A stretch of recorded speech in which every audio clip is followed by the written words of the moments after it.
in the last class, we introduced what is sociology. We try to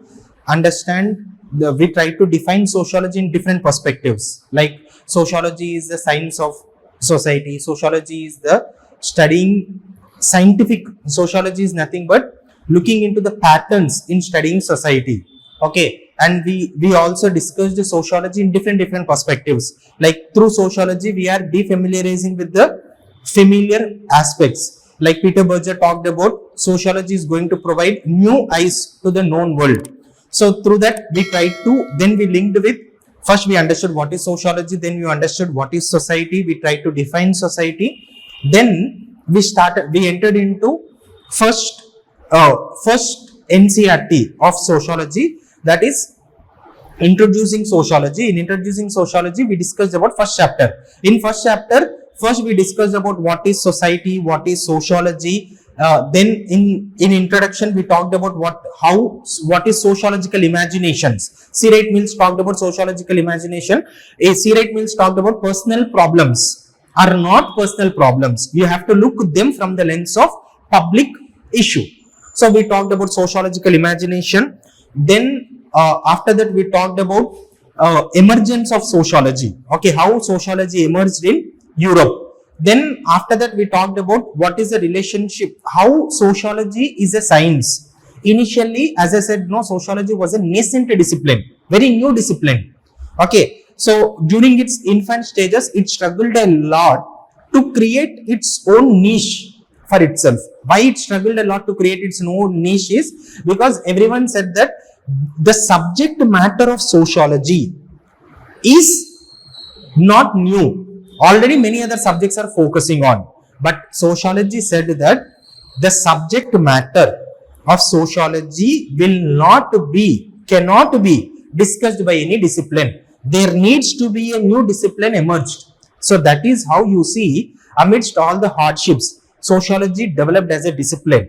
When sociology developed as a discipline, there emerged a debate whether sociology can be called as a natural science or sociology, is it a natural science or not? On the debate of natural science or not, on the debate of science. Okay, sociology is science because sociology is emphasizing on scientific study. Sociology is also looking into patterns. Sociology is looking into patterns in randomness. When you are talking about modernity in Europe, when there is so much of chaos, actually in Europe there was never that much social disorder in the Europe. Earlier there was social order. See, earlier society was stagnant because church was controlling. There was stagnation, but there was a social order was there.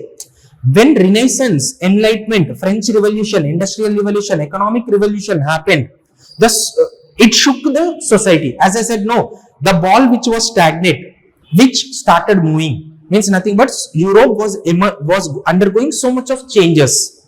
So under this randomness, sociology figured out patterns. Sociology said that yes, there is a pattern to look into this. Why suicides is happening? Psychologists also during that point of time could not understand. Sociology said that there is a reason why suicides are happening is in the society the concept of anomie is increasing. What is anomie?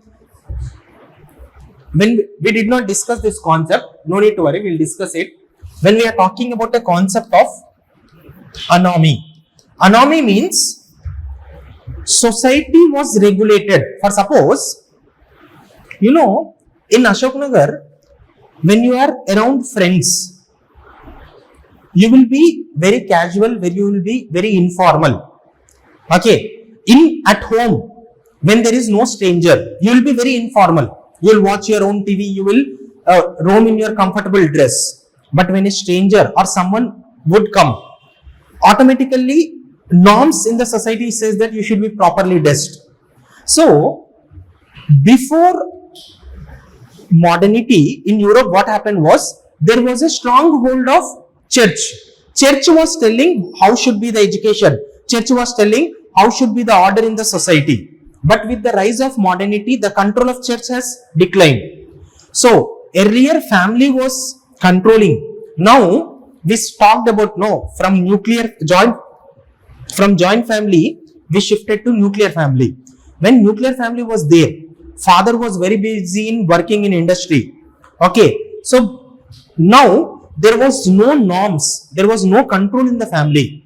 Okay, earlier a individual was living very happily in rural village.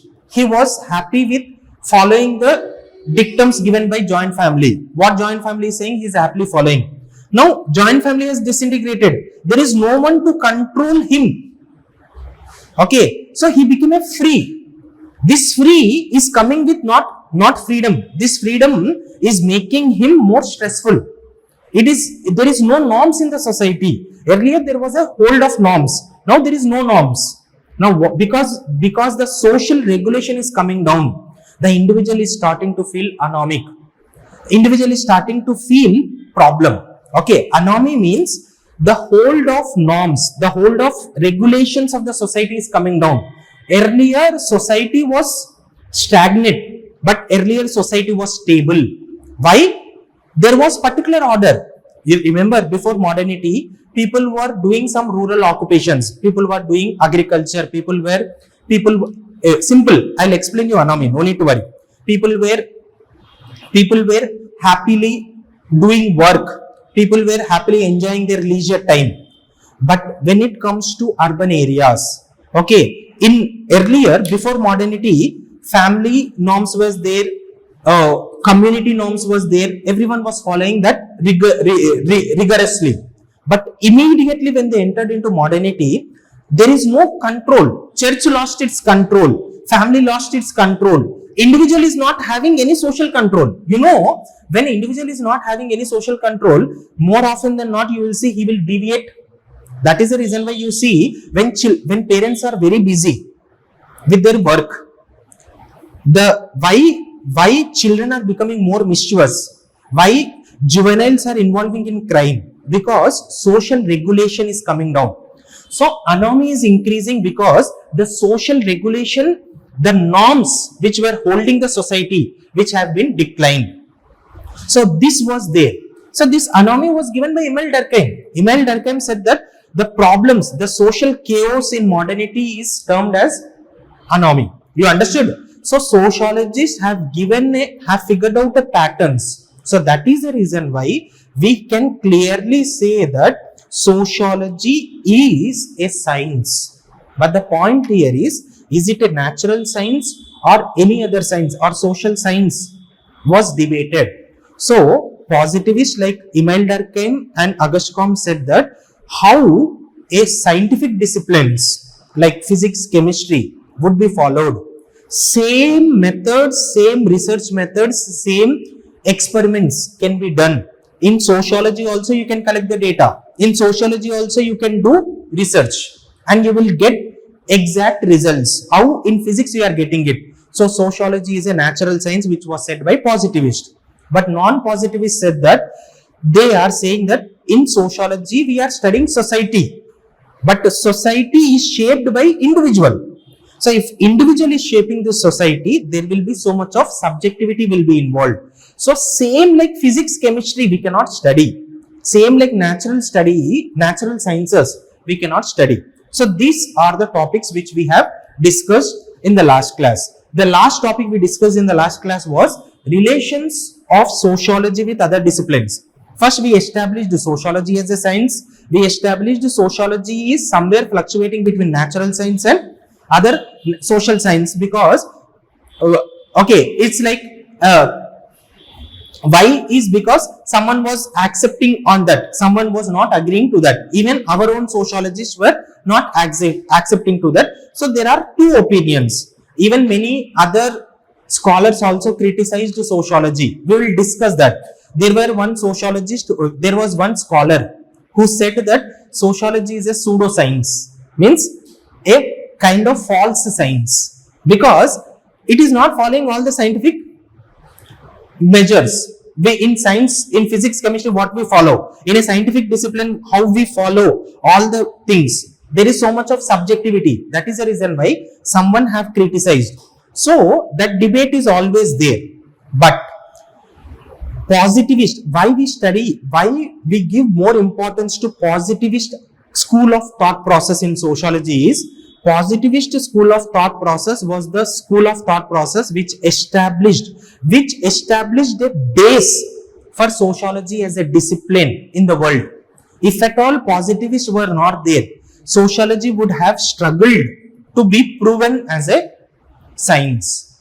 Who proved sociology as a science? Positivist. Because Auguste Comte, Durkheim gave theories and said that how a science experiment or any experiment, scientific experiment can be done all over the world and get same results. My theory, you can prove, you can apply all over the world and you can get the same result. Okay, so they emphasized on macro aspects, means nothing but they looked at the sociology from the lens of society perspective. Okay, so this we discussed. So we established sociology as a science, then we looked into the debate with respect to sociology, then we entered into comparison of sociology with other disciplines. First we compared it with history, then we compared it with economy, we compared it with political science, we compared it with anthropology. What did I say with respect to history? History will study particular events. Okay, and history will look into collecting data or studying history from one individual perspective, from Gandhi perspective. I have given you a proof also. When you are talking about ancient society, have you ever observed this in any history books? When you are studying ancient society, you will study from king's perspective. After all the political history of that king and kingdom, all the what is the founder of, who is the founder of the dynasty, who is the last king, who is the greatest king. Then in the last you will say society during that king. But sociology will give emphasis to that society a lot, give less importance to that individual. So this is how sociology and history is different. History focuses on studying from top. Sociology focuses on studying from bottom. History focuses on elites. Elites means top leaders. That is the reason why when you are talking about Germany, immediately what you remember? Hitler. Although he is shown in a negative limelight, immediately you will remember Hitler. So history only focuses on elites, but sociology focuses on marginalized sections or subaltern sections. But sociology without history would be rootless, because the data collected by historians is used to analyze, used to find the patterns in sociology. Even in modernity, emergence of sociology also, we talked about this. No, initially society was stagnant, initially church was controlling, after that we see church declined, industrial revolution happened. All these things is nothing but historical events. Okay, so that is a relationship between history and sociology. Then we talked about relationship between history and economy. What did I say? History and economy. Economy will only look into production, output, input, but sociology will look into economic behavior. How society, how investments, economic aspects is shaping societal behavior. That is the reason why you see in planning commission, sociologists will be part of the planning commission. Okay, generally planning was seen as an economic policy, but in that economic policy also you need the help of sociologists, because sociologists will emphasize that those economic policies are reaching the grassroots. When we are talking about political science will be talking about big institutions, but so political science will be talking about major power structures, but sociology will be talking about power structures in micro areas. Political science is talking about power structure operating at macro level. Sociologists will talk about power operating at power dynamics in micro aspects, means at home, who is dominating. Okay, in caste, in one village, who is dominant caste. So when history is talking about, when political science is talking about parliament, legislature, executive, okay, sociology will be talking about caste panchayats, ka panchayats, you have heard, caste councils. Okay, so family meetings, family associations, community associations. Okay, that will be talking about. Okay, Next, we talked about history and anthropology. What did I say? I have given example also. Anthropology, how anthropology as a discipline started is when Westerners want to understand, Europeans want to understand Asian and African people. So they sent these anthropologists to study. And these anthropologists studied simple societies because they thought that Asian and African countries were simple societies, barbaric societies, uncivilized societies. And Europe, sociology which emerged in Europe, studied about complex aspects. Modernity is very complex. No, we see the rise of modernity, we see the fall of modernity. So complexity was studied by sociology. So when we talk about Europe, West and East, anthropology and sociology are different. But in the context of India, sociology and anthropology is more or less similar. But nowadays we see there is no simple societies. Every society has become complex. So past anthropologists are present sociologists. So anthropology and sociology are twin sisters. This we have discussed. Now today, by revising past class, in my regular classes also every day I do that. We will recap quickly we will try to recap what we have discussed in the previous classes, and then we'll move forward such that continuity will be established. There is one topic which we have to discuss. Okay. Sociology versus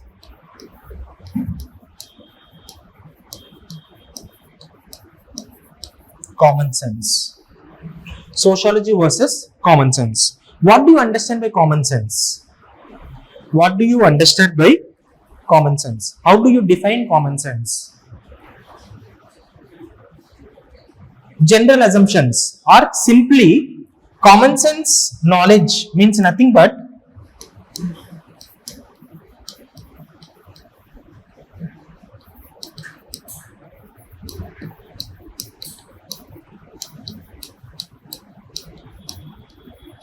knowledge which is taken for granted. You just by observing the society, by the part of this society, you would take that aspect as true.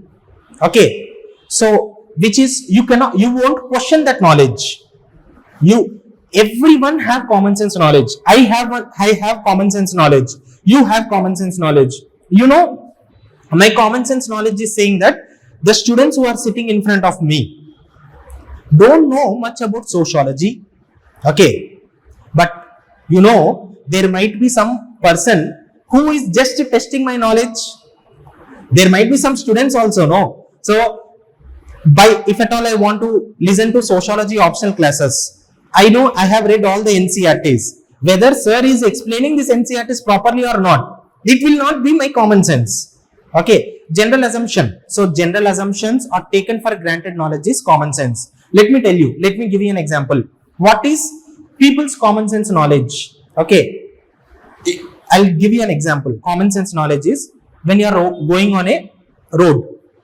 You saw an accident. Okay, you saw an accident. Immediately what you see, so a woman was driving a vehicle. So immediately you go and criticize the woman because common sense says that, common sense knowledge is saying that women might not be good drivers. They are driving country, they are driving Indian economy. Can't they handle two-wheelers and four-wheelers? Everyone make mistakes, but the society is making memes out of women driving. The reality is not that, but they are portraying that. So you gain that knowledge. For suppose, if at all I say a leader, immediately your common sense knowledge says that Narendra Modi, Rahul Gandhi. Why not our home minister,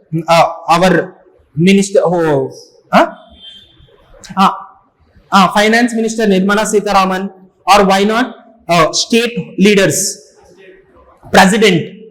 But whenever you say leader, you will remember men. When you saw rulers, you remember men. That is common sense knowledge. So taken for granted. But you understand my point. So what is the difference between common sense and sociology? Sociology from the word go will question everything. Sociology will not take things for granted. After marriage, common sense says that, or social norm says that women have to go to husband's place. Sociology will say that why? Sociology will question. Sociology will not accept that taken for granted knowledge. So that is how sociology is different from common sense. If men are good rulers, common sense knowledge says that. Okay, because in history we see many rulers are men. But in history, many rulers we see who are women, and they were very much prominent rulers. Okay, but common sense knowledge. So sociology will question everything. So that is a major difference between common sense and sociology. But what happens is, in the sociology discipline, common sense knowledge will be the starting point of sociological research, because at the end of the day, common sense knowledge is prevailing in this society. We have to address this common sense knowledge. So in sociology, the starting point of research will be common sense knowledge. So that is how you have to understand what is the difference between common sense and sociology. Now we understand what is the difference between sociology and common sense. Common sense knowledge is taken for granted knowledge, but sociology will never take anything for granted. It would question, it would scientifically evaluate, it would rationally question the logic behind it. Okay. So this is a point which I wanted to discuss. Okay. So common sense is personal, familiar, immediate, built from habit, gossips. That is what, no. Sometimes you gossip and common sense knowledge forms. Okay, gossip, stereotypes also. Unfortunately, in India, when you say like household work, immediately your common sense knowledge will say that household work should be done by women. When we are talking about women, so men will be called as working or doing job. The work which is done by mothers, sisters at home, they will call as household work or domestic work. Okay. So recently, UAE, I think Oman has changed this knowledge, and they said that the work, if woman is not working outside house, we will call them as domestic household work or domestic work. UAE has changed this terminology and said that they replace this word, because this is stereotype. No, like domestic work should not be only done by women. Any work should be done. We should not go for sexual division of labor. Labor should not be divided based on gender. You don't attach gender to a work. You cannot say that cleaning house should be done by women. You cannot say that cleaning utensils should be done by women. But the way society is being promoting that, there is a stereotype in the society. Household work have to be done by women. That is the reason why you see, when a father goes for work and comes back, okay, he will ask to fetch a glass of water. Who will be asked? He will ask the girl child. He will not ask the boy child. So there are stereotypes, there is prejudice. So common sense knowledge carries that stereotype and prejudice. That is the reason why Oman government have changed this stereotypical designation, or the how you paraphrase that work. They said that women or the domestic work, they changed this into shapers of future. Okay, so this is how when you attribute them that type of terminology. Now, don't you think societal perception will also change? Societal common sense will also change. Societal common sense, when you are saying that women are doing domestic work, you will develop that common sense. But when you are saying that they are the shapers of next generation, shapers of the futures, automatically the common sense knowledge will change. So common sense is built from habit, gossip, stereotype and local experience. Sometimes common sense also forms from culture. Culture will also provide that common sense. That is what you say, no, after marriage, women have to migrate to husband's family. It is based on culture. So it is comfortable with quick judgments. Common sense comes with quick judgment. That is what I am saying, you know. When you see poor people, okay, when someone is helping poor people, you will say that those don't help them because they are lazy. They are poor because they are lazy. No, what we understood through sociological imagination, people are not poor because of their personal problem. It is societal failure also. Who will provide that knowledge? Sociology will provide that knowledge. So people are poor because they do not work hard. People are not poor because they do not work hard. Sociology will question. No, people cannot be poor because they don't work hard. People might be poor because they might be from lower caste. People might be poor because they are from black race. People might be poor because the government was not trying to provide the proper welfare measures. People are poor because welfare measures failed. You understand my point? So common sense knowledge cannot question. Sometimes common sense knowledge might be false. Sometimes common sense knowledge might be true. But sociology will question that common sense knowledge. So sociological knowledge is systematic, critical and evidence based. That is what? Evidence based means it will collect the data. It will collect the data saying that why people are poor. Why are they really not working hard? Okay, immediately your common sense knowledge will say that they are poor because they are not working hard. But sociology will try to collect evidence. So sociology compares across groups and context. That is what? Sociology will compare lower caste people, black race people, and they will say that black race or social traditions. In different countries, there are certain social traditions like black race, lower caste.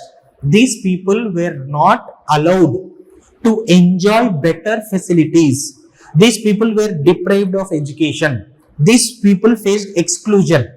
That is the reason why they are poor. In India, why lower caste are poor? Because they were deprived of education. Lower caste were not allowed to come to schools. So compares across groups and context. Looks for structure. Sociology looks for structure, power, norm and institutions. Therefore, what is the major defining difference between common sense? Common sense knowledge questions what looks natural. Sociology questions what looks natural. Okay. It looks natural for many people. People are poor because they don't work hard. But sociology questions that. So poverty is studied through caste, education, labor market, inheritance and policy failure. Now you understand what is the comparison between sociology and common sense. Okay. So this is about first chapter in 11th class NCERT. Okay. It's okay. I know. We'll move fast. We'll move forward and we'll try to finish this module today. Okay. Now, the second chapter in NCERT 11th class is talking about what are the terms, what are the concepts which are used in sociology. Why? Immediately a question arises. Sir, why we should talk about terms specially for sociology? Because the common terms which we use are often confused in the sociological terminology. For suppose, let me tell you, when you are talking about status, when you hear a word status, what you will understand by the word status? How rich and poor. But in sociology, status means designation. Teacher is a status. Student is a teacher. Status. Daughter is a status. Father is a status. MLA is a status. Now you understood. So, the commonly used terminology might be confused in sociology because there are certain terms which we use specially for sociology. Now you understood? So, that is the reason why this chapter is highlighting some terms which are used in sociology. Okay. So, terms, concepts which are used in sociology. This unit first starts with this word, social collectives. This unit starts with this word called social collectives. What is a social collective? Social collective means nothing but in a society, if more than one member is interacting, is engaging, is communicating with other people. That we will call as an interaction communication. That is what we call as a social collective. Social collective means in a society how individuals are interacting, how they are forming a group, how they are forming associations, how they are communicating with each other, how they are developing relations with each other. So all these things we will call as a social collectives. You understand my point? Social collectives means simply how a group of individuals are interacting, communicating. So these social collectives, in this chapter, they talked about social group is one social collective. Yes or no? Because social group, there are more than one people who are interacting. They are sharing a structure. There will be a shared structure. This group of people. Now we all are also sharing a structure under educational structure, under coaching institute. I am a teacher. You are students. So there is a shared structure. There is a sense of connection. Definitely in a family, daughter will have a shared connection with father. Father will have a shared connection with grandfather. So shared connection. So social collectives means one such social collective is social group. And another such social collective is quasi group. Okay. In social collectives means nothing but there are people how they are interacting. Based on this interactive, it might be a social group, it might be a quasi group. We will talk, there is a difference between social group and quasi group. First you try to understand what is social group and quasi group. So social collective means group of people are interacting. When people are interacting, then they might form a social group. Okay, joint family is one social group, caste is one social group, village is one social group, Hyderabad is one social group. You understand my point? For suppose you see on the tank bund, I love Hyderabad.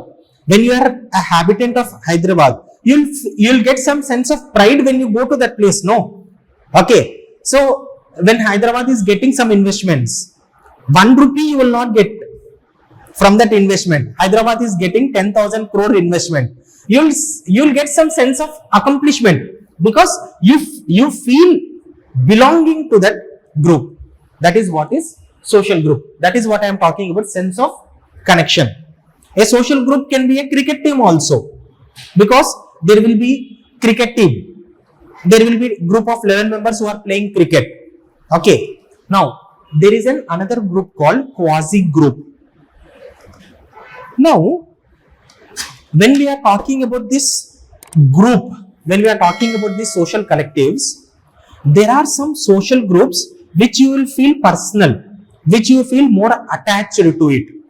There are some groups you belong to that group, but when you belong to that group, but you will not have that complete sense of attachment.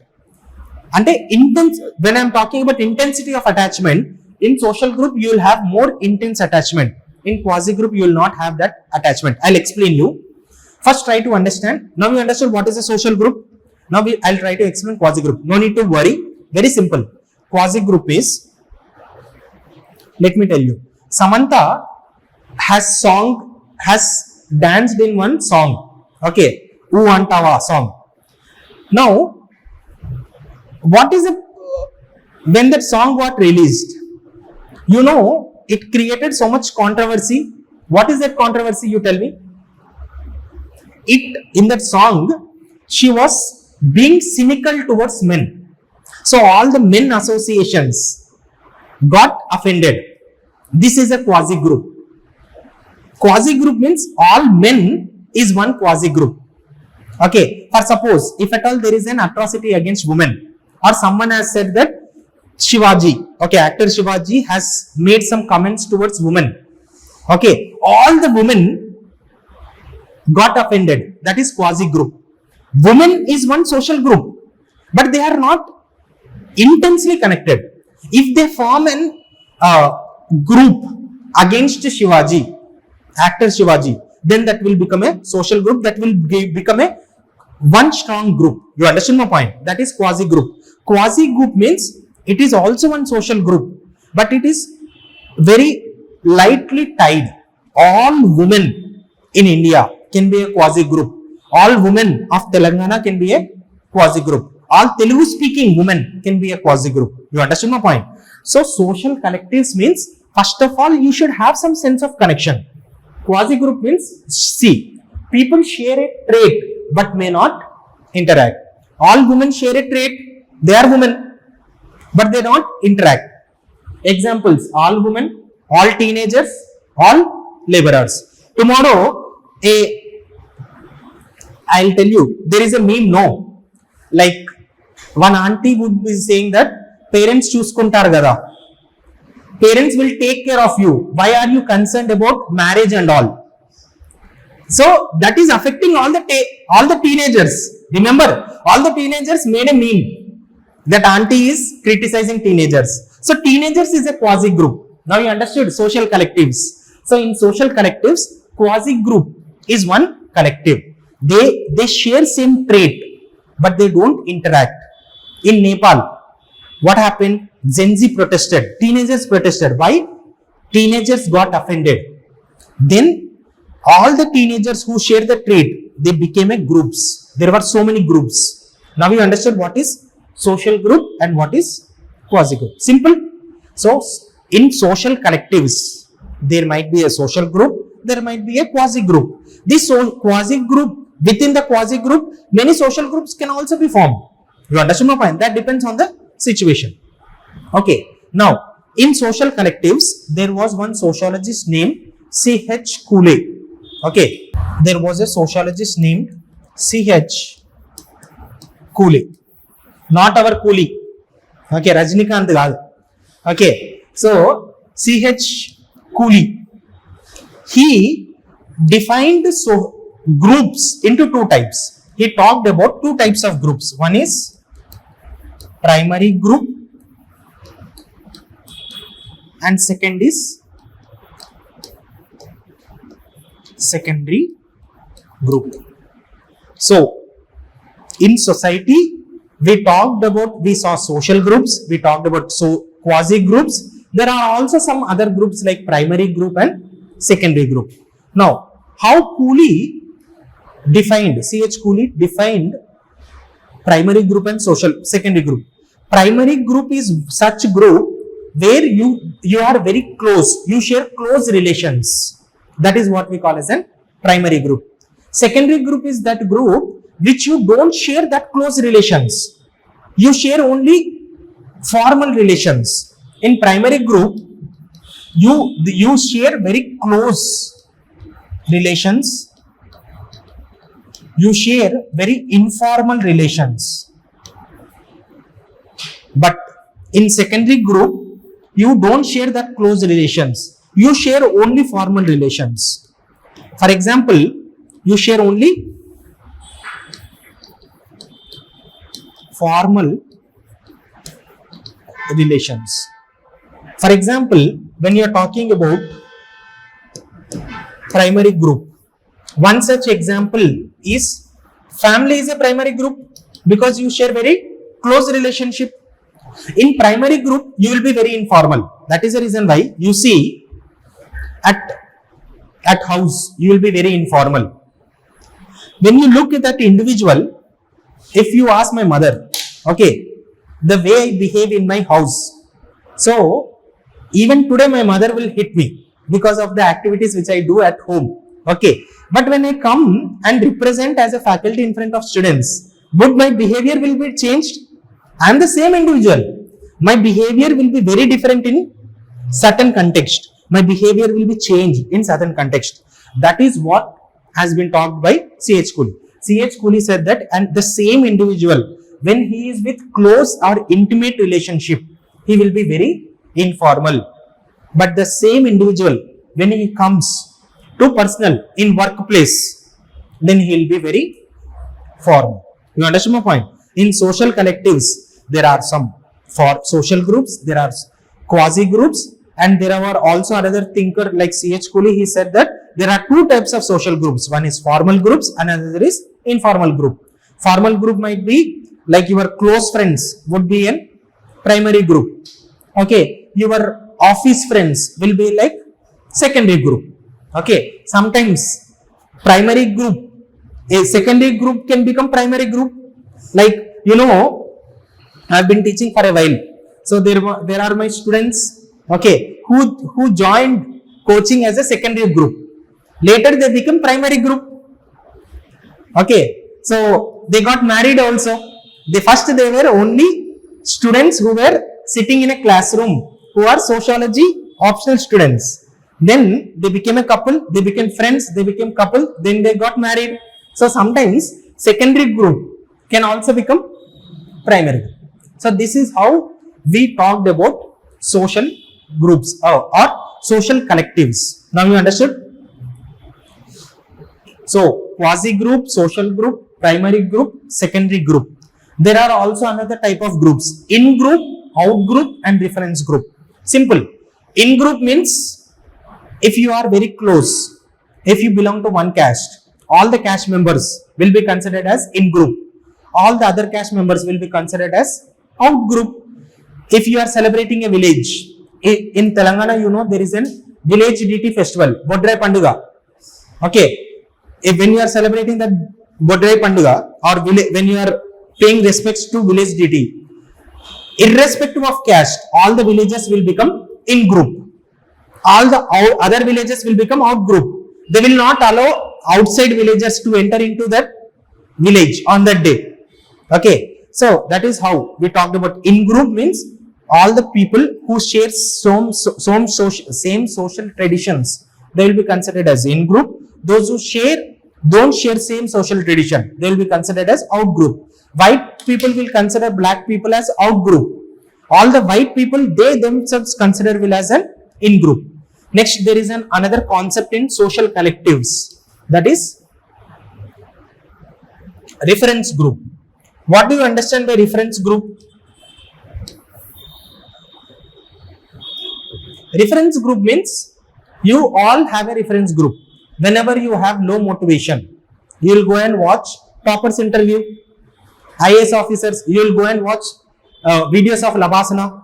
So Lal Bahadur Shastri Academy, how they are being, how training program is conducted, because your reference group is IAS officer. If you see any IPS officer, he will become your reference group. So reference group is a group you will take as a reference to learn, to get inspired, to get motivated. Okay, so that is what is reference group. Okay, now here you see a reference group is a group you compare yourself with or want to imitate even when you are not a member. Okay, that is the reason why many Indians started imitating British dress, manners and language. We'll talk about in next chapters in 12th class NCERTs, social change. In that there is a concept called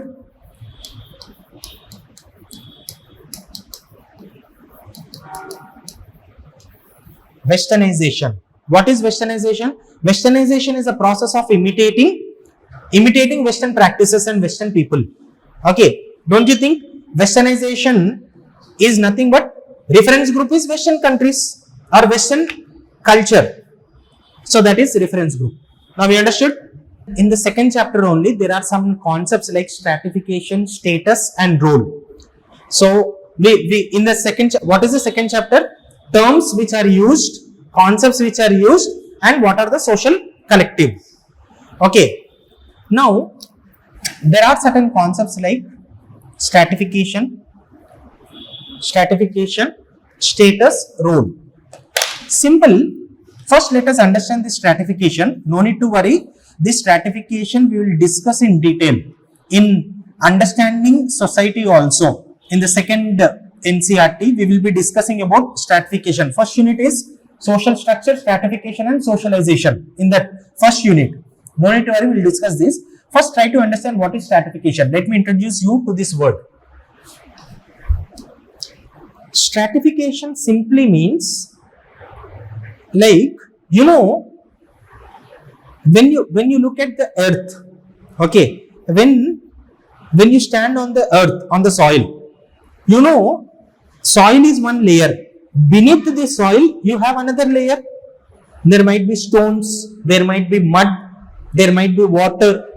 Okay, there might be some other layers. Minerals might be also layer. So earth is also arranged layer by layer. So stratification is also nothing but how society is arranged in different layers. That is what we call as an stratification. Layered arrangement is called as an stratification. In society, in any society, we see stratification. In India also we see stratification. That is the reason why you see some people are rich, some people are poor. Some caste are upper caste, some caste are lower caste. Some religions are having majority population, some are minority. Okay, different types of stratification is there. Okay, so now you try to understand what is stratification. If you want another example also, you can think of cake. On the upper layer of cake you have cream, then you have different layers. Okay, so stratification, society is layered like a cake. Okay, like slavery is one form of stratification because there are masters. Society is divided into layers. What is the layer? There are masters, they are slaves. Estate, when I was talking about French Revolution, I talked about estate system. What is estate system?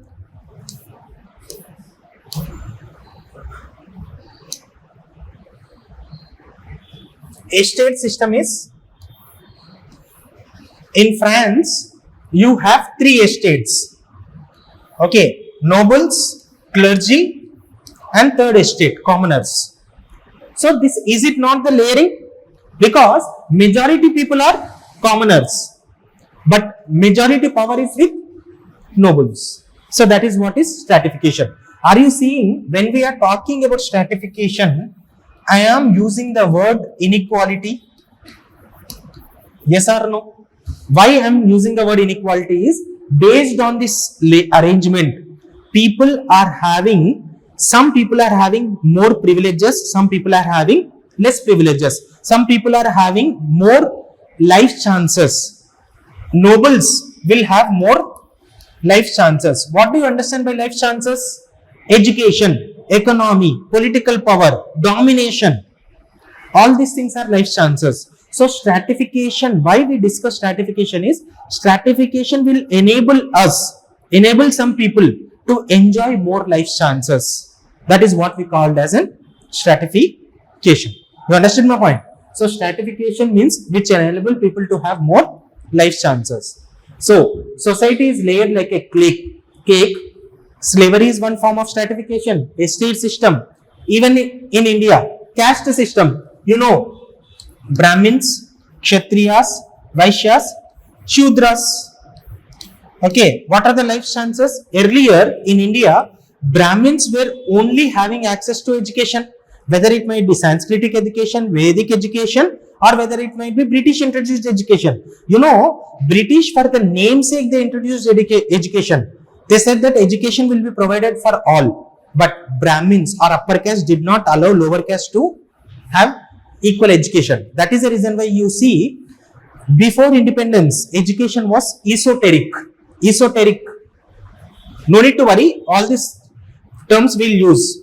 Esoteric means education was limited to few people. Brahmins were enjoying all the access to education. Brahmins were enjoying political power. Land was under the control of Brahmins. Brahmins were power. Power is in the hands of Brahmins. Education is only availed by Brahmins. So, a stratified societies will ensure who have better life chances. So, Karl Marx defined stratification like society dividing between workers versus laborers, bourgeoisie and proletariats. Bourgeoisie is labor class. Proletariats are bourgeoisie is this ruling class, and proletariats working class. So workers versus laborers. So society divided into this. Okay. Next we see Emile Durkheim also talked about division of society. Okay, and Weber also talked about division of society. Okay, Weber adds life chances, status, and party to class analysis. Okay, now based on the stratification only, you have to understand that there are certain status which are enjoyed by few people. Okay, so status means a position in society. Student is a status, teacher is a status, mother is a status, voter is a status, MLA is a status, upper caste is a status. Okay, role means, what is role? What is the difference between status and role? Status means your position, role means your duty. You understand my point? Fundamental rights, fundamental duties. Being a citizen, you enjoy by enjoying the citizenship status, you are enjoying fundamental rights. By being the responsible citizen, what you have to do? You have to uphold fundamental duties. So role means the rights and duties attached to a status. So in unit 2, you have all these concepts. What you have? What are social groups? What is quasi group? What is in group, out group, reference group, primary group, secondary group. Next you have what is stratification, what is status, what is role. Okay, and when you are doing different roles, mother will have enjoy different status. A mother can be a teacher, a mother can be a voter, a mother can be taking care of the children. So when she is doing different roles, then role conflict will happen. For suppose, if at all there is a teacher, that her child is studying in the same class. If the child is failing in that exam, mother had to grade. So she'll definitely feel role conflict. As a mother, she wants her child to be passed, but as a teacher, she cannot be biased. So that will be highlighted in role conflict. When expectations from different roles clash, role of mother is clashing with role of teacher. So these are the concepts which are there in unit 2. So in sociology we follow certain theories, means nothing but just now we talked about, in the first unit we talked about society. So in sociology, how do you study society? What are the tools you use? What are the methods you use in sociology? There are certain theories in sociology. One is functional theory, second is conflict theory, another is symbolic interactionism. There are so many theories: functionalism, conflict theory, feminist theory, okay, neo-Marxist theory. Then see, no need to worry, we will discuss all these things in our optional. There are functionalist, there are Marxist, then there are what you say, neo-Marxist. Okay, these theories are there. So when you look at these theories, why I want to talk to this is, what does functionalist theory will say? Functionalist theory will say that every institution in the society is working for the functioning of the society. If religion is there, functionalist will say that the role of religion is to provide functional attributes to the society.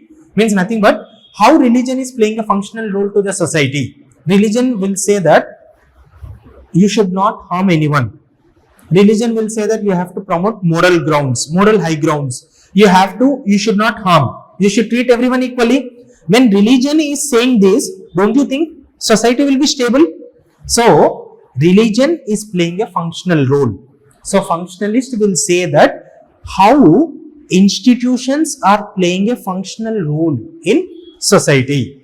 So in sociology, there is one school of thought process, that is what we call as one theory, that is functionalism. Functionalist will say that every institution is playing a functional role. Conflict theory will say that in society we don't see functionalism, we see conflicts are happening. Labor is fighting with worker, lower caste is fighting with upper caste, minorities are fighting with majority, Majority is exploiting minority. This class divide is there, conflict is there.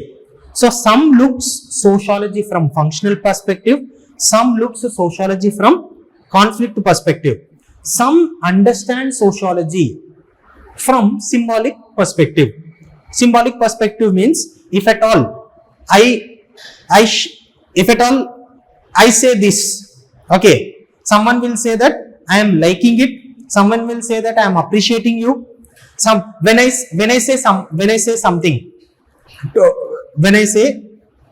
raise my voice, the intention of that is to bring order into the class. Okay, I cannot raise voice against you because you are not kids, but a teacher raises voice in a class. What is the importance of this? Teacher want to bring order.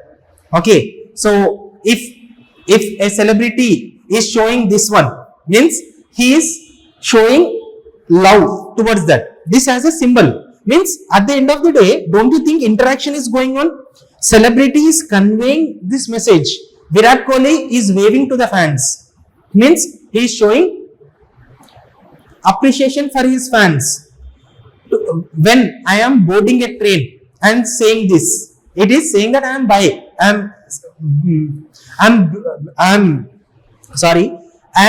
bidding farewell to that family members. You understand my point? So symbols also help in understanding society, how an individual is interacting, how a event, how a gesture. Okay, mother, for suppose if you go to your relatives place, okay, so relatives or friends place, your family friends, if your family friends has offered you favorite snacks, you know, you will not eat immediately. You need gesture from mother. So first when they offer snacks, you don't look at them. You don't look at the snacks also. You will look at that your mother. If your mother says this, you got appreciation. Your behavior is being shaped by a gesture. So in sociology, we study giving importance to meanings, symbols. Some people will consider that is a tree. Some people will consider that is a sacred. Some people think that is God. For tribes, tree is God. For some people, for any emblem, for some people, national emblem is patriotism. For some people, it is more than patriotic feeling. They revere it as equal to God. Okay, that is the reason why many people, when they are hoisting flag, they leave chappal or shoe and hoist the flag, because they are giving utmost reverence to that flag. So every meaning, every behavior, language, symbols in sociology play a significant role in shaping social interactions. So that is what we call as an symbolic interactionism. In unit 2, there are concepts, there are terms, and there are theories. These are theories. There are so many theories, but NCERT just gave this theory. There are feminist theories also. How feminists look into society. Feminists will look into society saying that the culprit for the problems of women is men. Who are the culprits? Men are the culprits. They will blame every problem of women with patriarchy. They will blame every problem of women with male domination. So that is feminist perspective. Feminists will look into society from the lens of how men are exploiting women. Marxist will look into society, or Marxist theory of in sociology is how capitalists are exploiting laborers. We'll talk about Karl Marx in second book. In understanding society, you have Western thinkers. I'll discuss all the 3 thinkers. Okay, now you understood? So this is second unit. In third unit, we have social institutions. Social institutions include family, marriage, and kinship. So social institutions include family, marriage, kinship. There are so many social institutions. Caste is a social institution.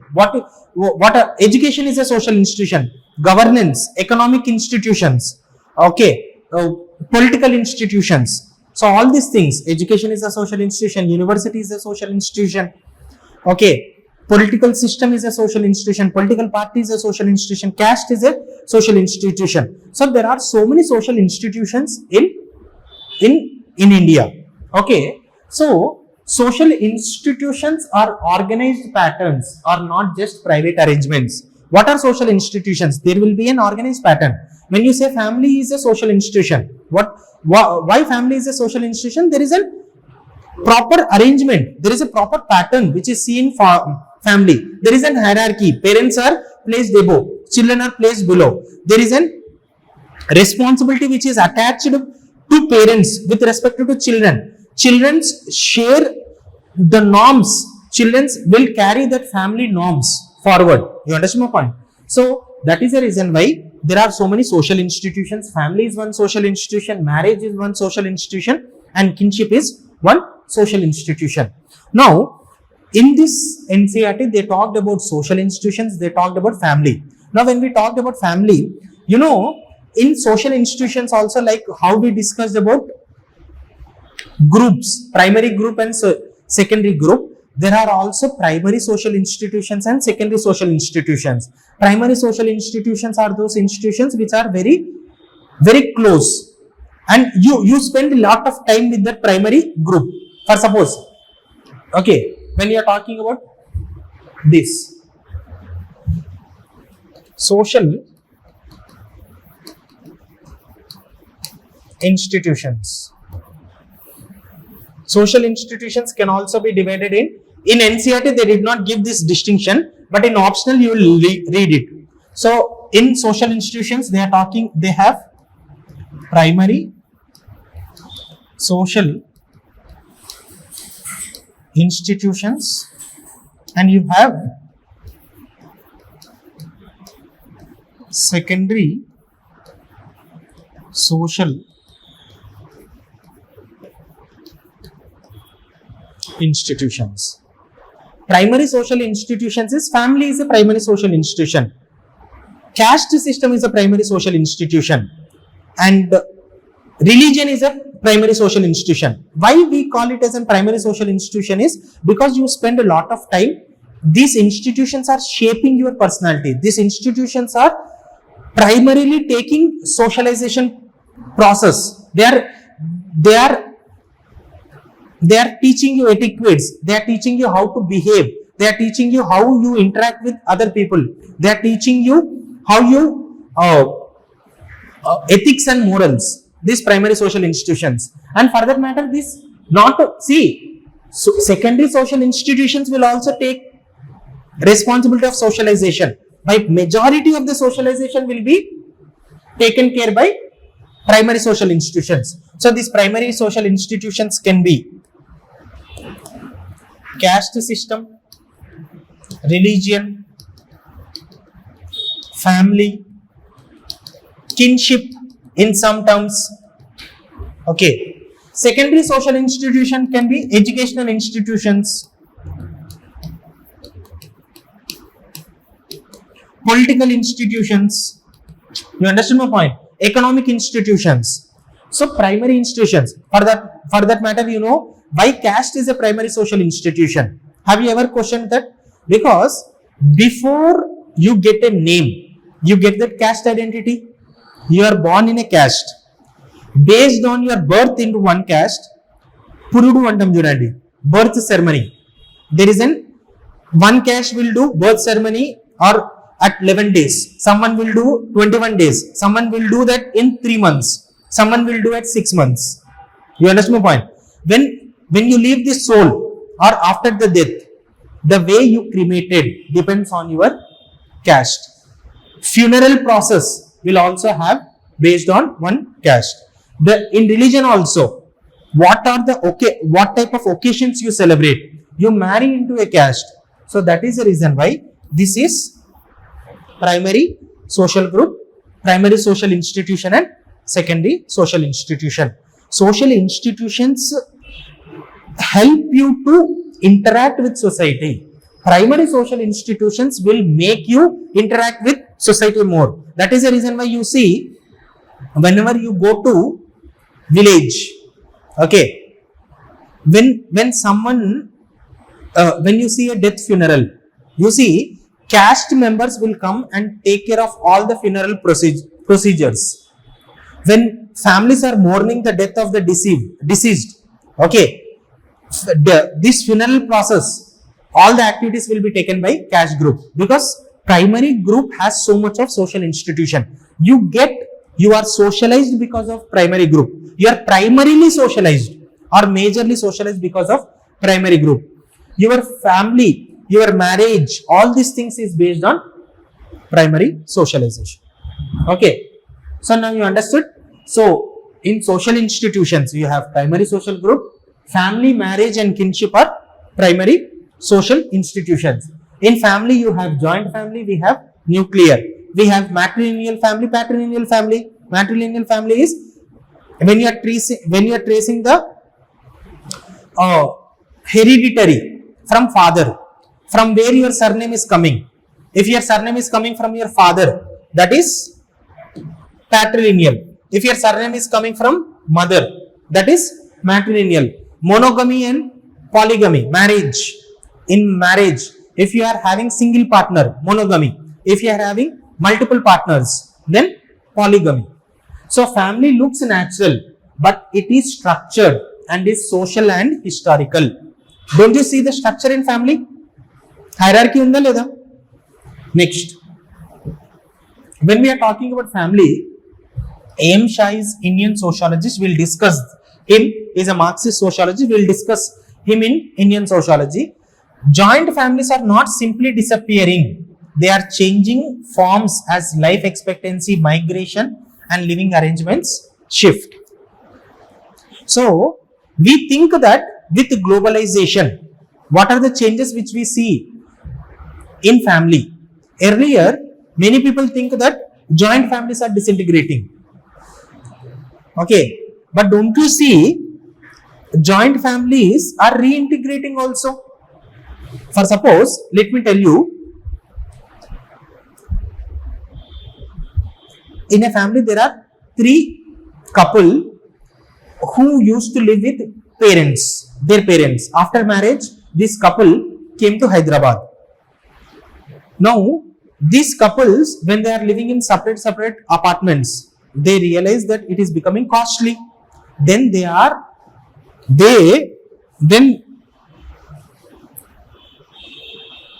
what these people are doing? They are living together in 3 BHK apartment. So because of the high cost, again they are reintegrating. So you see, joint family is disintegrating into nuclear family. Nuclear family is also reintegrating into joint family. Sociologists, what they have figured it out is, joint families are disintegrating into nuclear families. But the cycle is not stopping here. Nuclear families are also reintegrating into joint families. So there is a life cycle of a family. Life cycle of a family is joint family disintegrating into nuclear family. Nuclear family is reintegrating. That is what I said. No. So when because of Vantalakka ఇంటి నుంచి బయటకు వచ్చేసింది అత్తతో గొడవ పెట్టుకొని, because of in-law conflict, mother-in-law conflict with daughter-in-law. So daughter-in-law came to Hyderabad and she gave birth to children. Okay, when she gave birth to children, she want to hire nanny, babysitter. Babysitter is asking for half of the salary what she is earning. Then automatically daughter-in-law will show affection towards mother-in-law because she want to take care of. So daughter-in-law will send that message, I love you. Okay, you are the most beautiful woman. అత్త నీ అంత మంచి అత్త నేను ఇప్పటివరకు చూడలేదు. నేను ప్రపంచంలో మా అత్త కన్నా బెస్ట్ అత్త ఎవరు లేరు. ఓకే, నువ్వే బెస్ట్. ఓకే, సో వంటలక్కకు రియలైజేషన్ వస్తుంది, డాక్టర్ బాబు వంటలక్కకు. సో వాళ్ళ అత్తని తీసుకొచ్చుకుంటారా లేదా? So that is how you see this nuclear family will also reintegrate into joint family. So that life cycle is going on. So in family, in social institutions, first we will try to understand what are the concepts of social institution. Then we will try to understand in sociology what are the changes family is undergoing. How joint family is disintegrating into nuclear family. How nuclear family is reintegrated into joint family. Okay. In this family also, we see declining sex ratio. Why sex ratio is declining? Because some families are preferring male child. So don't you see, this is also a social phenomena. Okay, couple want to give birth only to male child. That is the reason why sex selective abortions are going on. Under this family, under this institution of social institution of family, we will be discussing about family characteristics, types of families, what are the changes which is undergoing in family. We will be talking about live-in relationships also. All these things are not mentioned in NCERTs. We will discuss in our optional classes. Okay.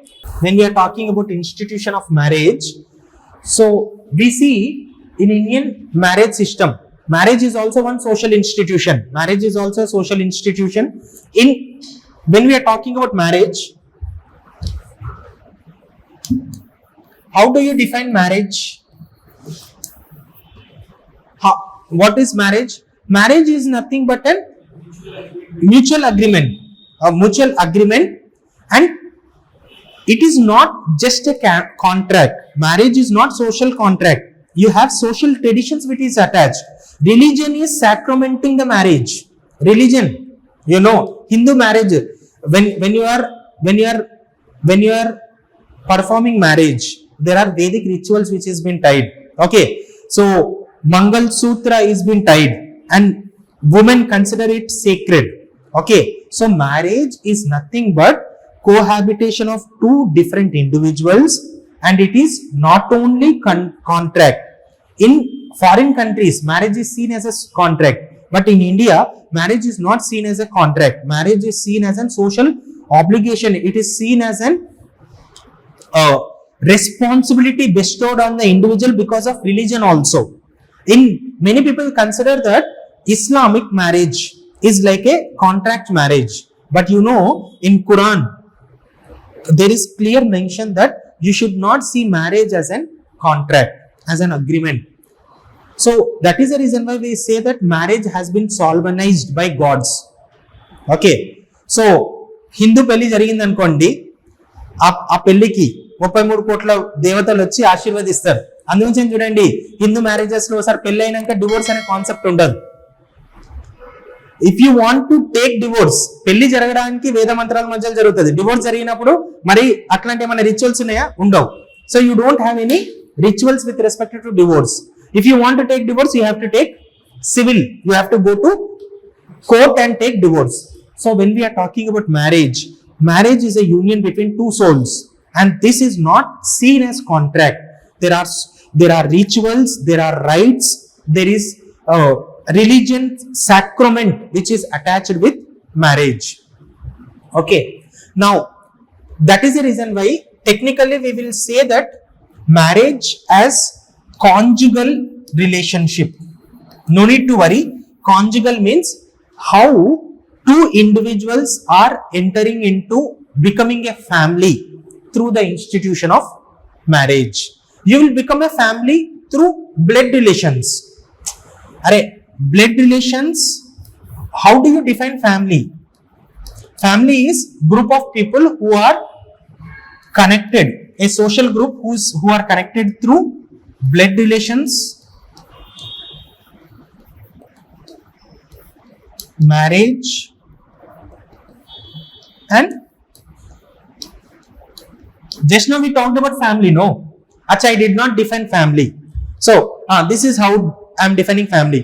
Family is a social group who are united by blood relations. Mother son are united by blood. Mother son, mother daughter, father son. Brothers are united by blood relations. They are considered family. Who else will be considered family? Conjugal relations. Conjugal relations is marriage relations. If husband is marrying wife, then they are family. Then adoption. If you adopt a person, that is. So now you understood, marriage is also a social institution. Family is also a social institution. In social institutions, you have family, you have marriage as a social institution, When we are talking about Indian marriage systems, there is endogamy, there is exogamy. Endogamy means marriage within the group, that is endogamy. What is exogamy? Outside the group, that is exogamy. So endogamy means within the group marriage. Exogamy means outside the group marriage. You understand my point? So endogamy, what do you understand by endogamy? Endogamy means marrying within the group, that is endogamy. Exogamy means marrying outside the group. Okay, we follow caste endogamy. Everyone have to get married, caste endogamy. Everyone have to get married within the caste. When can you see exogamous marriage? Exogamy. Exogamy means within the group you should not marry. There is a concept called Sapinda marriage. In India, there is a concept called, no need to worry, we will discuss this in detail in our optional. There is a concept called Sapinda marriage.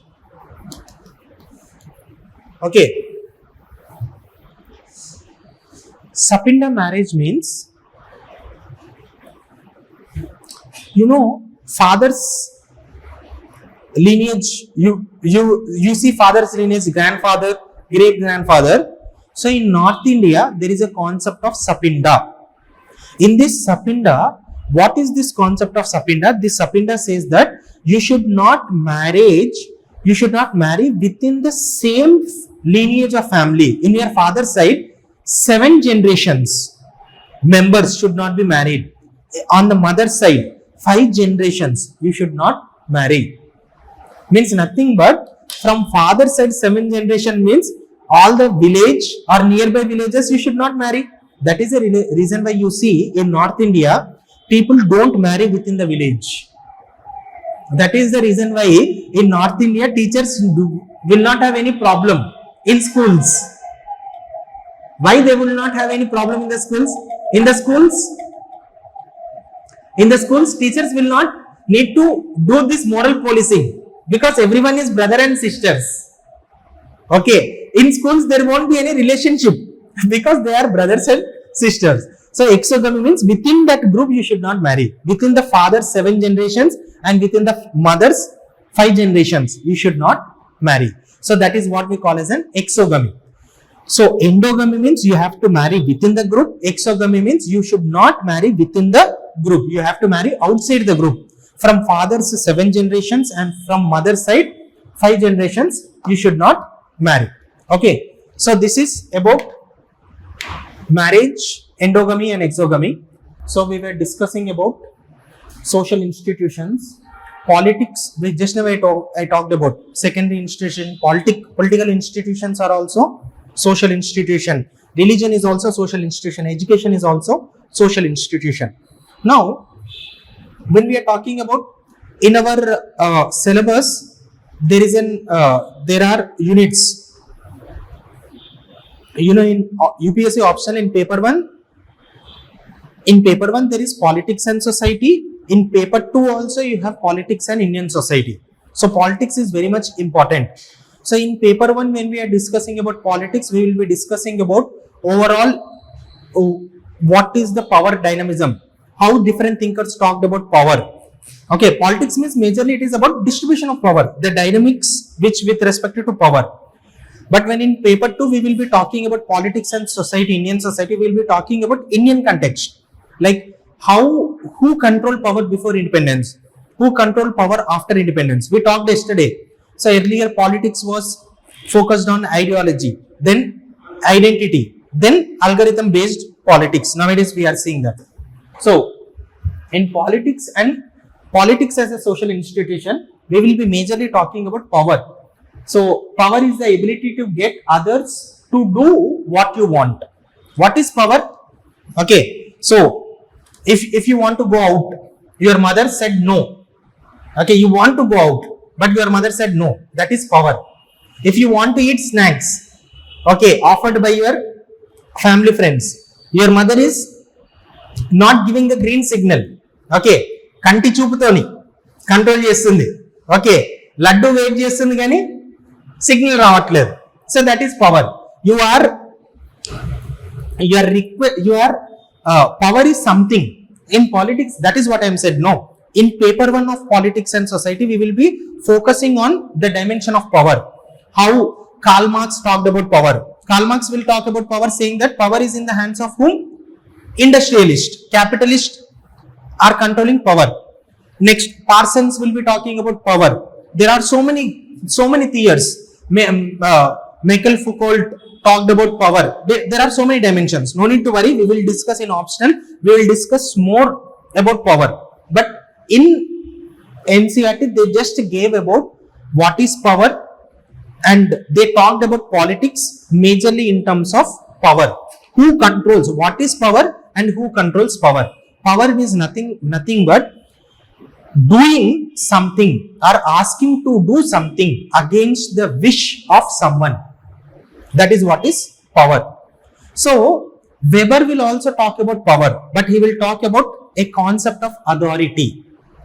Now, very interesting. This is not there in NCERTs, but this will be majorly focused in our optional. What is the difference between power and authority? Power means, just now I said, even against your wish, you are able to make other people do that.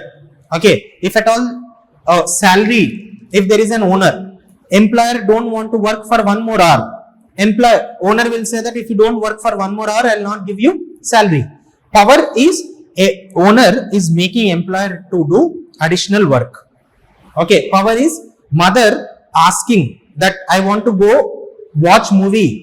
You can watch movie, but you watch movie. That is your wish. I am not restricting it. But be home by 9 o'clock. 9 గంటల తర్వాత వస్తే కాళ్ళు ఇరగొడతా, ఇంట్లోకి రానియ్యా. That is power.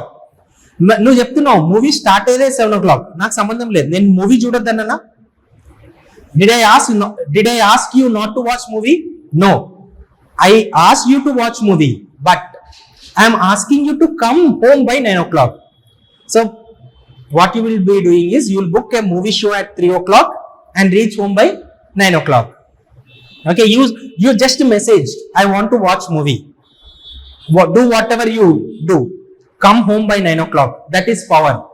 Against your wish, she is making you to do something. That is power. Then what is authority? If you clearly understand power, then you can clearly correlate with authority.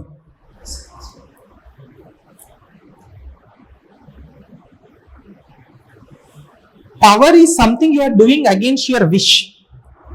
It is power. In power, there is coercion. Coercion means, you understood? There is force. Authority is also one such type of power, but in authority there won't be coercion. There will be legitimacy.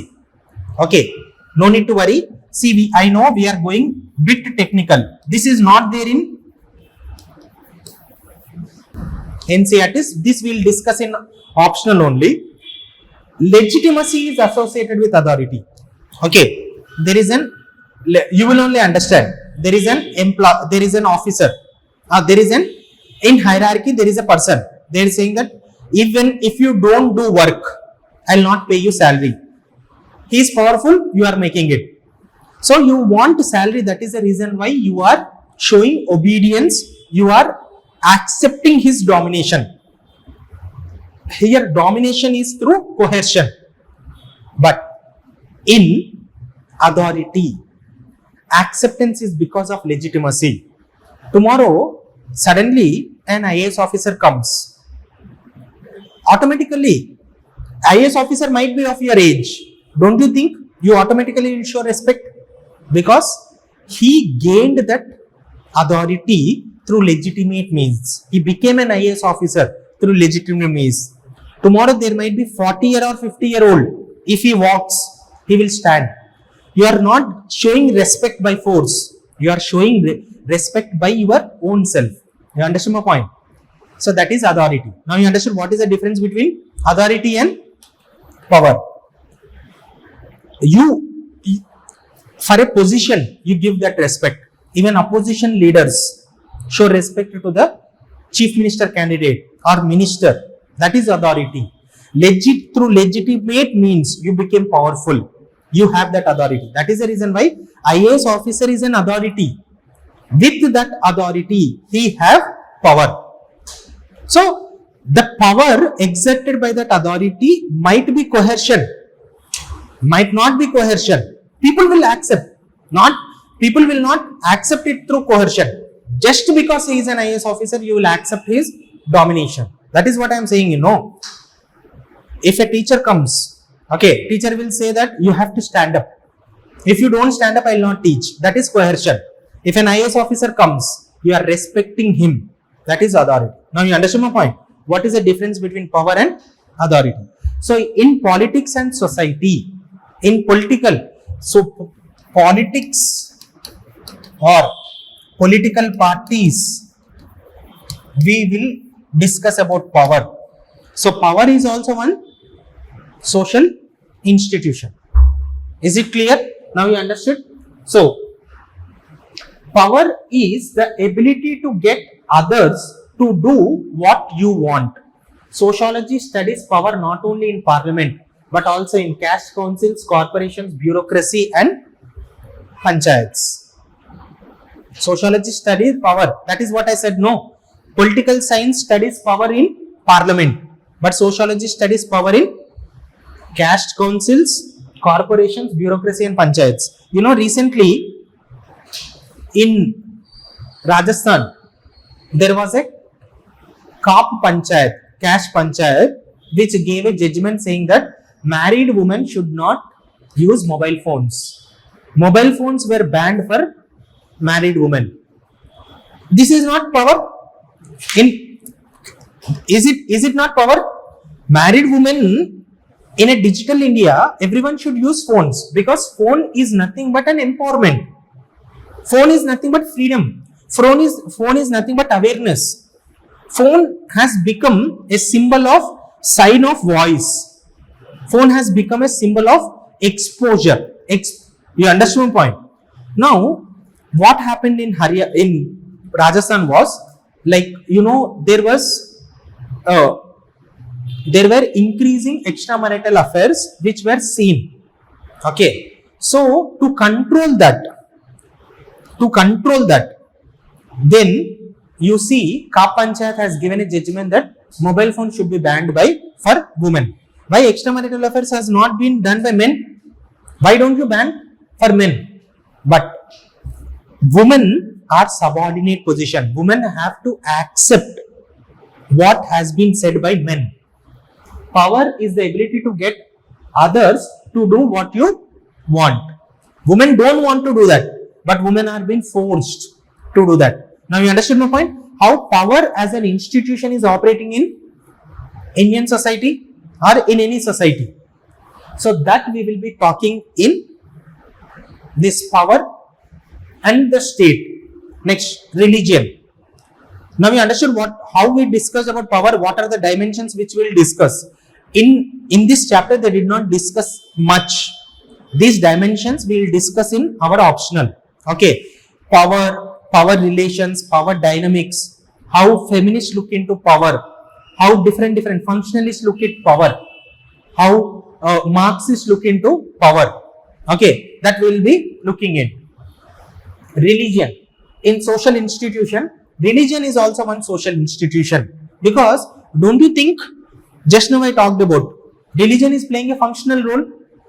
Tomorrow, if every individual in India stopped giving respect to religion and religious beliefs, automatically there will be a chaos. Do you think that, for suppose, in this Chaurasta, Ashoknagar Chaurasta, if you see around this signal, why do you think that people are stopping at signals?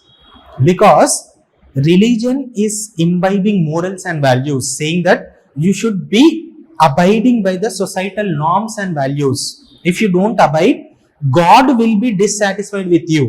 God would punish you. People are not following rules and regulations because there is a constitution, or constitution everyone respects, because there is a laws. No, people have self-control. This self-control and self-constraint was being promoted by religion. Religion is promoting that self-constraint. Why do you think that in India crime rate or crime is low? They know that every time many criminals will be escaped from criminal system. Why? But many criminals will not involve in crime because they know that God from above is observing us. That is the reason why we should not venture into illegal activities. That is the reason why you see many people will not. There are some communities, there are some religious organizations, some religious groups, they will not do some type of business. Gambling, for suppose you see Islamic religion is banning gambling. You know, according to Islam, Islamic customs say that money lending is crime, haram. You should not lend money. So, what is controlling society? How order is established in the society? Religion is establishing that order. Are you understanding? So, religion and society. So, sociologist does not ask which religion is true. So, in sociology, when we study about religion, we will not say who is the true God, which is the true religion. We will study how religion is impacting society, how religion is bringing order. Just now I talked about how religion is maintaining social stability, how religion is promoting social solidarity, how religion is promoting brotherhood. That is the reason why we celebrate like some festivals together. Okay, so that we will be studying in religion. When we are talking about education, we will be studying education from that dimension in sociology, how education is promoting socialization, education is sensitizing the people, how education is promoting value-based values. You know, in Japan, the role why people of Japan are more disciplined. Have you ever thought of that? Why people in Japan are more disciplined? Why people in Japan are more punctual? You see many memes in social media also. The correct time of the train or vehicle which you have to go is 9 a.m. If you don't see that bus or train arriving at 9 a.m., they will become so much confused. But in India, if the train arrives at that time, then we will be shocked. Okay, so we will be surprised. Why do you see that discipline in Japan? Why don't we see that level of discipline in India? You know, in Japan, in primary education, first they don't teach 1, 2, 3 or alphabets.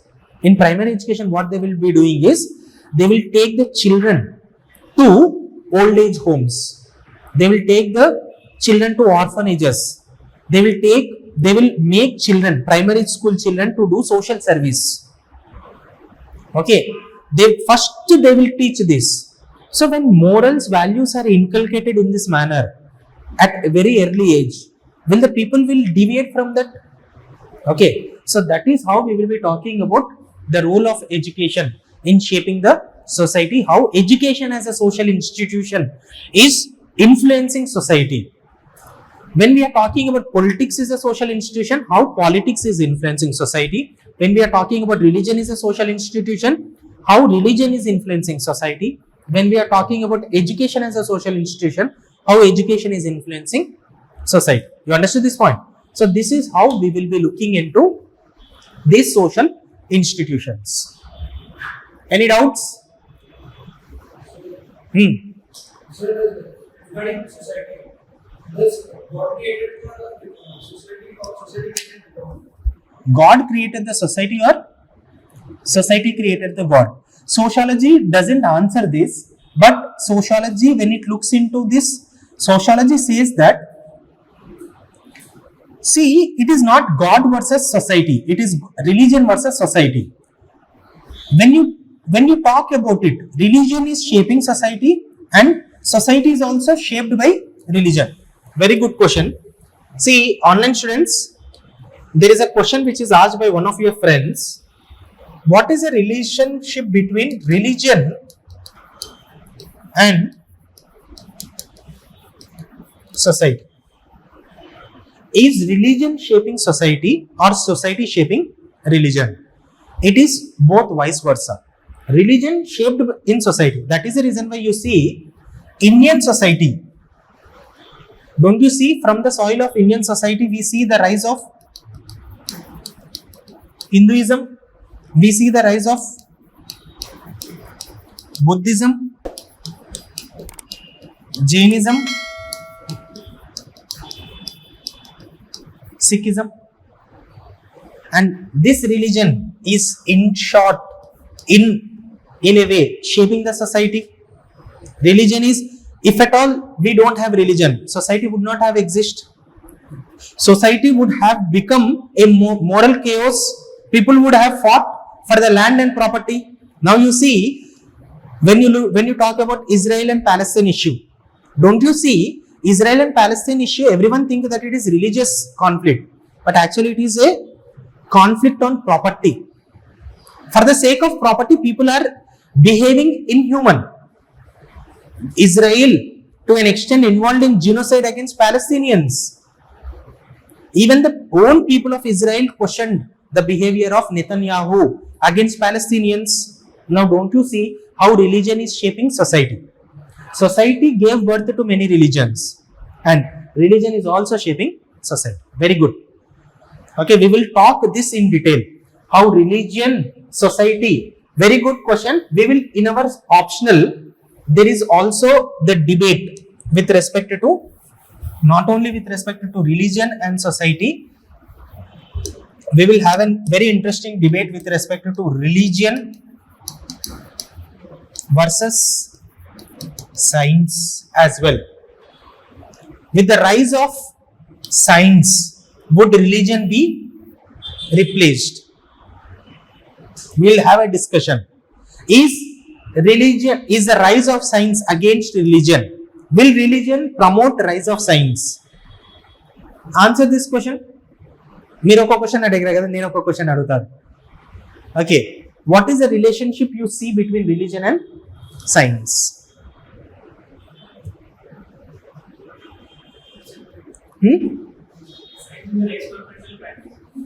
Science is experimental, scientific. Okay.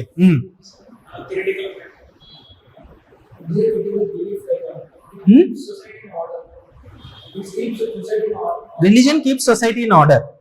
See, generally it is perceived that with the rise of science, religion will be lost ground in the society. But very interestingly, we see religion is promoting the growth of science, and science is promoting the growth of religion. Can you give example to this?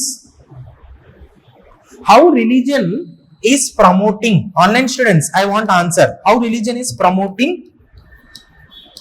growth of science, and how science is promoting growth of religion? Have you understood the question? Initially, sociologists, you see, they thought that with the rise of science, when we become scientific, God or religion will not be given emphasis. Religion would have been declined. We will become religiousless. Means the significance of religions would come down. But now when we are becoming more scientific, we are also becoming more religious. That is the reason. Justify it. How science is promoting the growth of religion, how religion is promoting the growth of science. Exactly. The prototype of Mars orbiter mission, whatever the prototype, we are taking it to the God. So, and very good. So, scientists also believe that there is some superpower above who is guiding. Whether it might be a PhD scholar, whether it might be an astrologist or whoever it might be, they would get married at an auspicious time. ముహూర్తం చూసుకొని పెళ్లి చేసుకుంటారా లేదా? So this clearly shows that how much ever scientific we are becoming, whether he might be a NASA scientist, whether he might be a ISRO scientist, they will give importance to religion. See, the point here is religion is the one which talked about celestial bodies. Religion is the one which talked about religion is the one we talked about life above human beings. And this idea which has been promoted by religion is nothing but explored by science. Religion is saying that there is some power above human beings, and that idea, religion is saying that religion has said that there are navagrahas, and then science proved this. Okay, so religion is saying that religion is saying that we have to promote sense of belongingness, sense of brotherhood. So this promoted science explorations, and in fact you see science is also promoting religion. How science is promoting religion? How religion is promoting science we discussed. How science is promoting religion? అర్థమైందా? First ఈ point అర్థమైందా? How religion is promoting science. Scientists also believe in God, and they believe that something is above and something is guiding us. Okay, religion is acting as a moral force. Religion is acting as a guiding force. That is the reason why many scientific experiments are, before launching, they take help of God. They pray to the God. Now, how science is promoting religion? Now, ఇంతకుముందు దేవుని దర్శనం కావాలి. Before that, before advancement of science, if you want to visit any pilgrimage, okay, it would be very difficult. That is the reason why very many families used to plan Tirupati once in a year or once in 2 years, because booking tickets, if you go there, you won't get accommodation, you won't get line would be very there would be more waiting time. But now, don't you think through technology booking tickets has become easy? Through technology booking darshanam tickets has become easy. So science is facilitating religion. Now, there are some old people who cannot go to temple. Bhakti TV. Okay, there are some old people who cannot go to temples. There is a Bhakti TV, there is a live streaming. There are some kids want to watch kids want to know about religion. Ramayanam is been streaming in this. Social media is promoting religion. That is the reason why now you see all the spiritual gurus, Sadguru Gani, like ipudu in Telugu states he is very famous, no? Chinajiyar Swami Gadu, his preachings, Garika Party Vilandaru, these people promoted religion. Okay, so that is how you see religion is facilitating science, growth of science, and science is also facilitating growth of religion.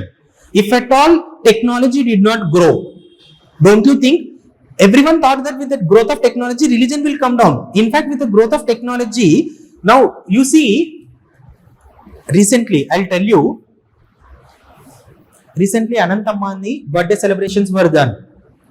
In Anant Ambani celebrations, what happened done? They were singing bhajans. Bhajans is nothing but religious chants. So it is true that nowadays generation are more into bhajans. Bhajan clubbing is happening. Means young generation are more into religion. Young generation are more scientific. They are technologically more advanced compared to old generation. Young generation are visiting temples more. In USA, in Western countries, what happened is there is a concept called religious revivalism. Young generations are more every week, frequently they are visiting church. And to visit church, to promote these church activities, they are forming a group. WhatsApp is a technology. Through WhatsApp, they are mobilizing more people for church activities, temple activities. So, are you understanding? Religion facilitates science, science facilitates religion. So, this is how you see religion. In detail, we'll discuss. See, there are theories on this also. we will discuss, we will have around 10-hour discussions on religion and society. Okay, both in paper 1 and paper 2, religion is very much important. So religion as a social institution, you have understood this point? Okay, now we will be discussing about 4th chapter, culture and socialization. What's the time? 7. Okay, culture and socialization. Now you tell me, before going forward, I want to ask you very simple question. First of all, tell me, the 4th chapter is culture and socialization. Now, tell me, what do you understand by culture? Way of living is culture. Okay, very good. Way of living is culture.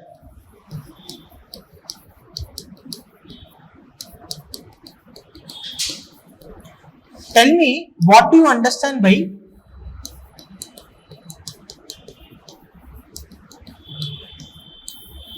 civilizations? Civilization includes infrastructure, technology, all these things. What we have is civilization. How we live is nothing but culture. You understand my point? So, culture, when we are talking about in India, there are so many civilizations. Indus Valley civilization. That is the reason why, have you ever thought that why we call it as an Indus Valley civilization? Why we don't call it as an Indus Valley culture? In Indus Valley culture, okay, Indus Valley civilization is not only talking about, in IVC, we are not only talking about way of life and way of living. We are also talking about how infrastructure, we are talking about we are talking about infrastructure, we are talking about granaries, we are talking about drainage system, we are talking about how streets, we are talking about pottery, all these things. Okay, now we understood what is civilization, what is culture. Now we will stick, we don't have this word called civilization, we will be talking in our NCERT, we have this culture. See, in optional, there is no direct mention of this word called culture. Optional, we have indirectly culture will be helped, but there is no a chapter like religion and society, there is no chapter on culture. Okay, but it is very important. Culture forms the bedrock of understanding of any society.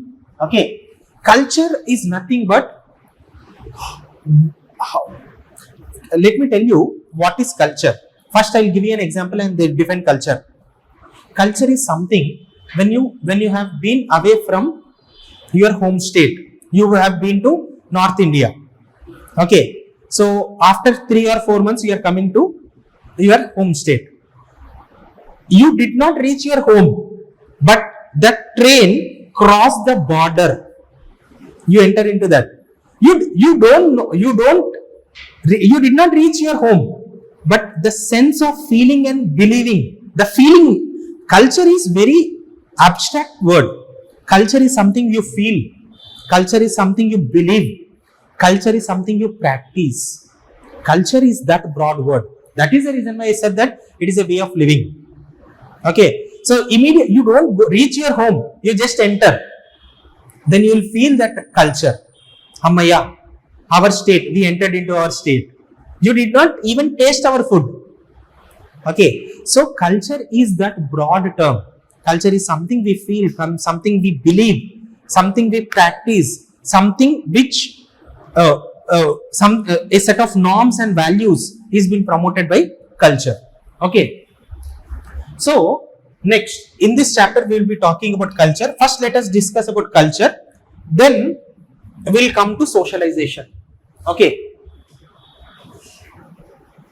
now you understand what is culture. So in this book, I'll tell you, they define very in a beautiful way, they defined about culture.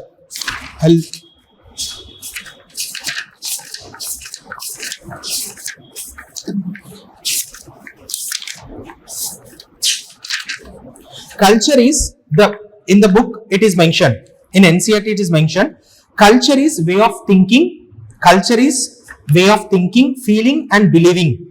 Culture is the total way of life of a people. Okay, what is culture?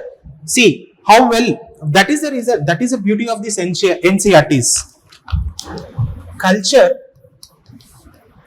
is a way of thinking, feeling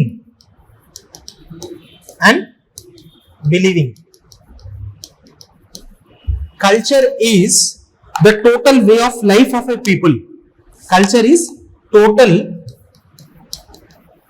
way of life of a people.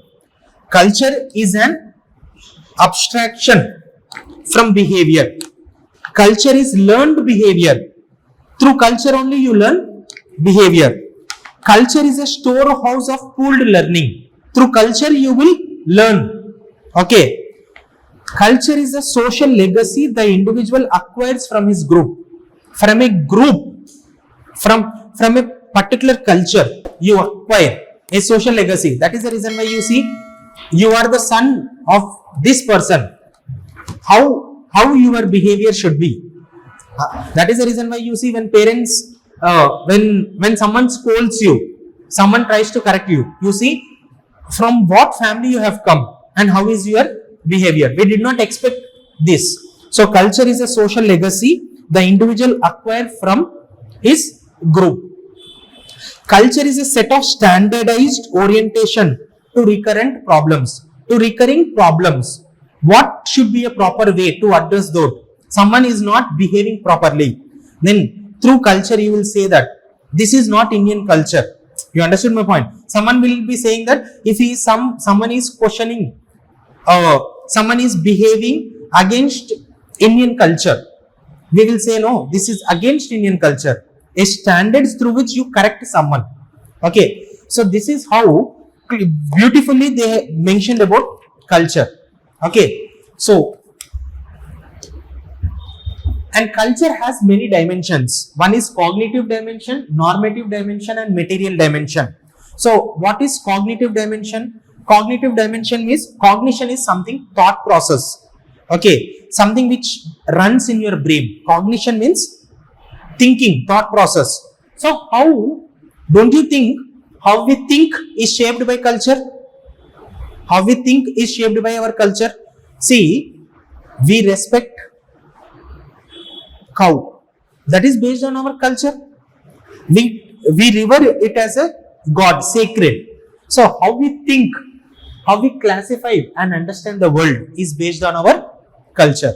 How we think, how we classify and understand the world is based on our culture. On the same lines, culture is normative. Culture will only promote values and norms. Culture will say this is the proper behavior, this is improper behavior. For suppose parents are, for suppose in a family function, you behave not according to the family norms. Then family automatically they will say that he is not behaving to the family culture. Okay, if someone is, for suppose in Western countries or in other countries, you know, they have the right to question religion. They will criticize openly religion. But in India, we respect religion. For that matter, let me tell you, not culture. Like in India, for us, national flag is not only what we give reverence. We consider it as sacred. But you know, in USA, people wear their flag, t-shirts will with their flag symbol. Their pants would be on national flag. They will wear the hat.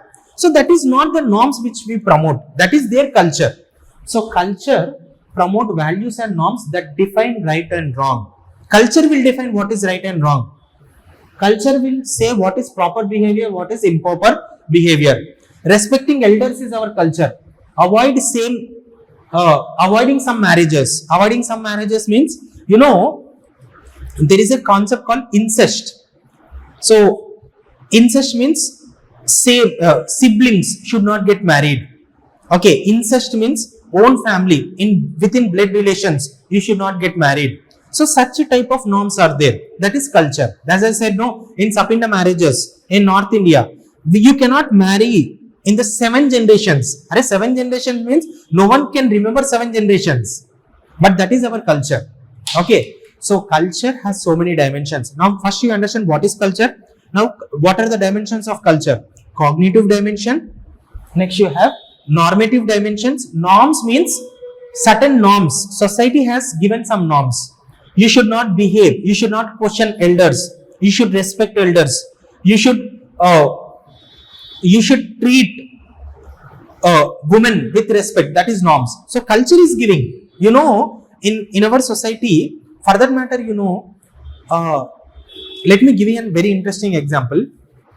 We talk about environment. You know, where do you think that environmental movements first started? Movements to protect environment, where did it start? Tribal areas. How? Tribals treat forest as sacred. But you know what Western academics say? Environmental movements started first in industrialized countries. Environmental movements started in West. In West, environmental movement started because environment was degraded. That is the reason why environmental movement started. But in India, forests were considered sacred. We respect, it is a norm, it is our culture to respect environment. So environmental movements in the West was after degradation. Environmental movements in India was a part of our culture. When you are writing environmental related essay, you have to write these points. Environmental movements, protecting environment was a part of Indian culture. But when it comes to in West, environmental movement started against after degradation. So don't you think, now you understand what is norms? Norms means every society has certain norms. This is right behavior, this is wrong behavior. So cognitive dimension, thinking will be shaped by culture. Behavior will be shaped by culture. Thinking means cognitive dimension. Behavior is normative component of culture. Material culture. That is the reason why you see many people, objects and technologies, phones, tractors, metros, internet, that reshape interaction and social life. So there are some thinkers who gave importance to material aspects. That is the reason why you see in India, nowadays India is becoming materialistic. India is the only country in the world there is a balance between spiritualism and materialism. That is the reason why you see recently in the newspaper, there was a Jain who was a gold merchant. He realized that he don't want his property. What did he do? He gave off his property and went into the path of spiritualism. India is the only country which will balance material life and spiritualism. Indians are not too materialistic, but in West they are too much materialistic. So materialism is also one part of culture. Are you understanding what is material aspects? Material, that is the reason why you see many people will say no, like when you are living in spiritual way of living, I don't want to live in buildings. My happiness lies in small things. I don't believe in lavish weddings. Many people who have so much of property. There was an IAS officer recently. Both IAS officers got married in a simple wedding because we don't want, our culture is staying away from material life. But nowadays we see material life, technology, this is also reshaping our technology. That is the reason why, that is a cause of concern. So culture has 3 components. You understood what is culture? You understood what are the components of culture. Cognitive concept which will influence our thinking. Culture shapes our thinking. Normative aspects. Culture shapes our behavior, how you behave. Culture shapes our material life, material living. That is the reason why many Indians, they emphasize on spiritual living. Ippudu chudandi, like when we talk about many rich people also, they say that, for that matter, you know, Zoho founder. Who is the founder of Zoho? Zoho founder. Like nowadays, when we are talking about Indian capitalist, okay, Sridharan is a founder of Zoho. Yahoo, like in India, we are shifting from Gmail to Zoho Mail. Sridharan said that he's a capitalist. Now he is one of the top capitalists in India. He said that I am a capitalist, but I want to focus on spiritualism a lot. Nowadays, every rich person is focusing on spiritualism. Means nothing but they are moving away from material life. Every capitalist, every rich person is saying that I don't have interest in material life. That is the reason why many rich people will also say no. Although I live in bungalow, I live in palace, I sleep on the floor, to show that how grounded I am. I want to be grounded person. That comes from this aspect. You understood? So culture is everything learned as a member of society. As a member of society, how you are learning something. So culture is everything learned as a member of society. Ethnocentrism versus cultural relativism. There is a concept. This is mentioned in the NCERT. Ethnocentrism means you are being more narrow, very narrow towards your own culture. Thinking your culture is superior. That is ethnocentrism. Thinking that your language is superior, thinking your culture is superior. That is the reason why nowadays in India also there are so many movements. Like Kannada people in Karnataka, you see non-Kannada people were being targeted. In Maharashtra, you see non-Marathi people were targeted. Biharis, people from Bihar, Uttar Pradesh, they were targeting. So ethnocentrism means judging another culture by the standards of own culture and treating one's own culture as superior or normal. You understand my point? So in the concept of culture, in this unit culture, there is a concept of ethnocentrism. What is ethnocentrism is thinking your culture is superior and thinking other culture is inferior. That is not correct, no. That is the reason why you see in India, there is only one national flag. There are some states which said that we will promote our own flag, but we don't want to promote that because automatically their own culture will be, you see, cultural conflict happens or not. Okay, so ethnocentrism is that concept. Ethnocentrism is judging another culture by the standards of one's own culture and treating one's own culture as superior. That is the reason why you see when Britishers came to India, what they did? They want Indians in blood, but the culture should be of British culture.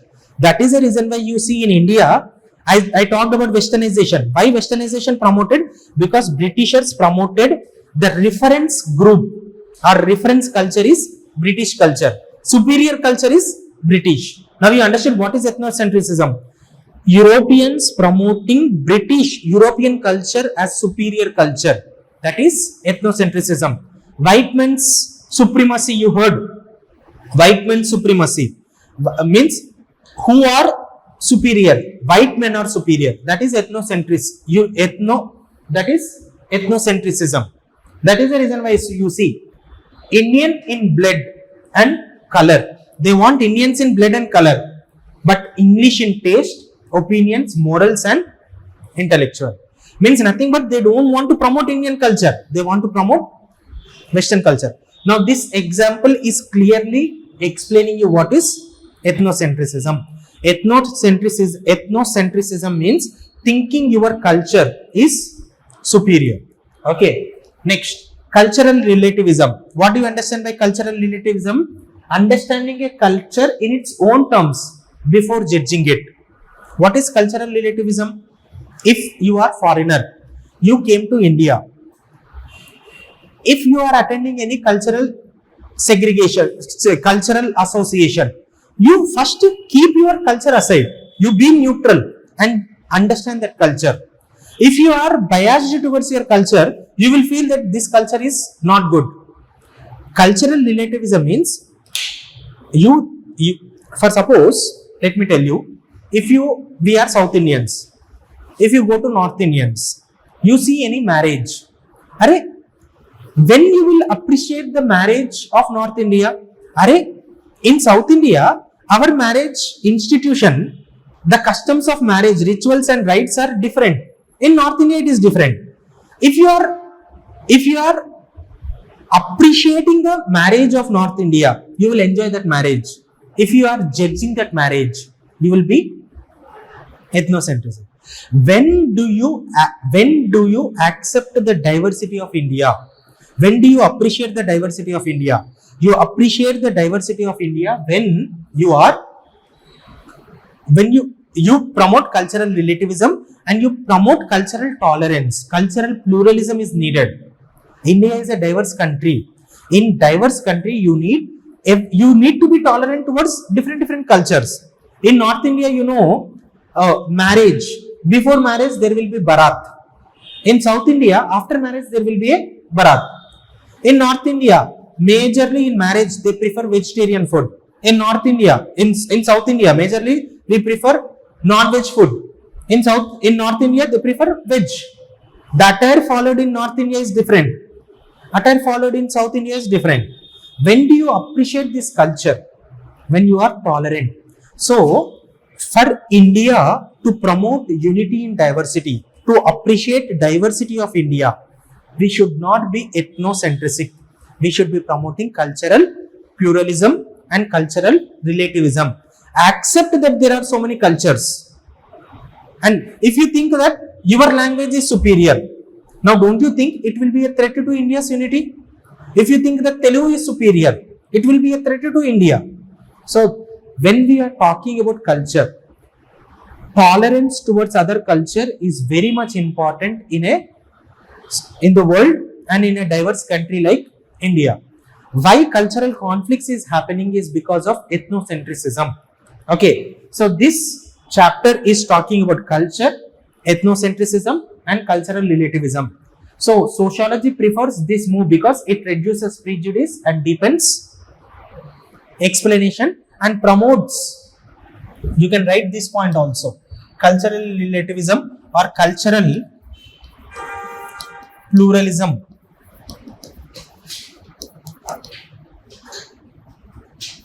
Promotes diversity.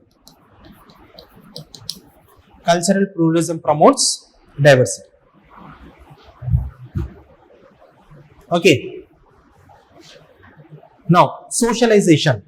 What is socialization? Just now I talked about. Socialization means how an individual learns how to behave with society, how to interact with society, what type of values to be inculcated, how to eat. In a restaurant, in a posh restaurant, when you go, if you have fork and spoon, okay, so వాళ్ళకేం రోగము అంటే చేతం తినొద్దు, మనకేంది అంటే చేతం తింటేనే బిర్యానీ తిన్నట్టు ఉంటుంది, అంతేనే కదా. If you eat biryani with spoon, you will never enjoy the taste. Okay, so that is the way how we are socialized. Etiquettes అందించాం చూడండి. 5-star hotel, if you go to 5-star hotel and all, for suppose if you drop a spoon, everyone will look at you as if you have killed someone with that spoon. Okay, so socialization means how we interact, how we behave, how we develop etiquettes. So this socialization process is a gradual process. In socialization, there are two types of socialization. In socialization, there are two types of socialization. One is primary socialization, and next there is secondary socialization. In the last class, we talked about this. No, there was a question in UPSC. What was the question in UPSC essay? The hand that rocks the cradle rules the world. This was an essay. This is talking about socialization. Everyone thought it is about women empowerment. Socialization is that So in socialization we have primary socialization and secondary socialization. Primary socialization is majorly done by family, mother and parents, grandparents does primary socialization. Grandparents only will teach you, parents will teach you words, grandparents will teach you good words, అంతేనే కదా. Okay, so ఎవరు లేనప్పుడు తాత ఉన్నాడు అనుకో, అమ్మమ్మ ఉందనుకోండి, నానమ్మ ఉందనుకోండి, తెలుగు లాంగ్వేజ్ లో అసలైన వర్డ్స్ ని వాళ్ళు నేర్పిస్తారు, అంతేనే కదా. ఫ్రెండ్స్ కూడా అసలైన గుడ్ వర్డ్స్ అంటే స్కూల్లో కాలేజ్లలో మాట్లాడతారు చూడండి, in college in schools you use that language, no, that is good words. Okay, so parents will teach you words, good words will be taught you by friends, close friends and grandparents. Okay, so I learned all the good words from my grandmother only and my grandfather. Okay, so socialization, you have primary socialization, you have secondary socialization. Primary socialization refers to is done by family, secondary socialization is done by peer group, friends, social media, leaders, political leaders. For suppose Virat Kohli is talking about gender sensitization, all the fans of Virat Kohli will become gender sensitized, at least follow. If Prime Minister is talking about respecting women, his followers will abide by that. So followers of Gandhi would be socialized to behave ethically, morally. Gandhi taught about this thing, preach follow before you preach. Okay, so that type of socialization, leaders will do socialization.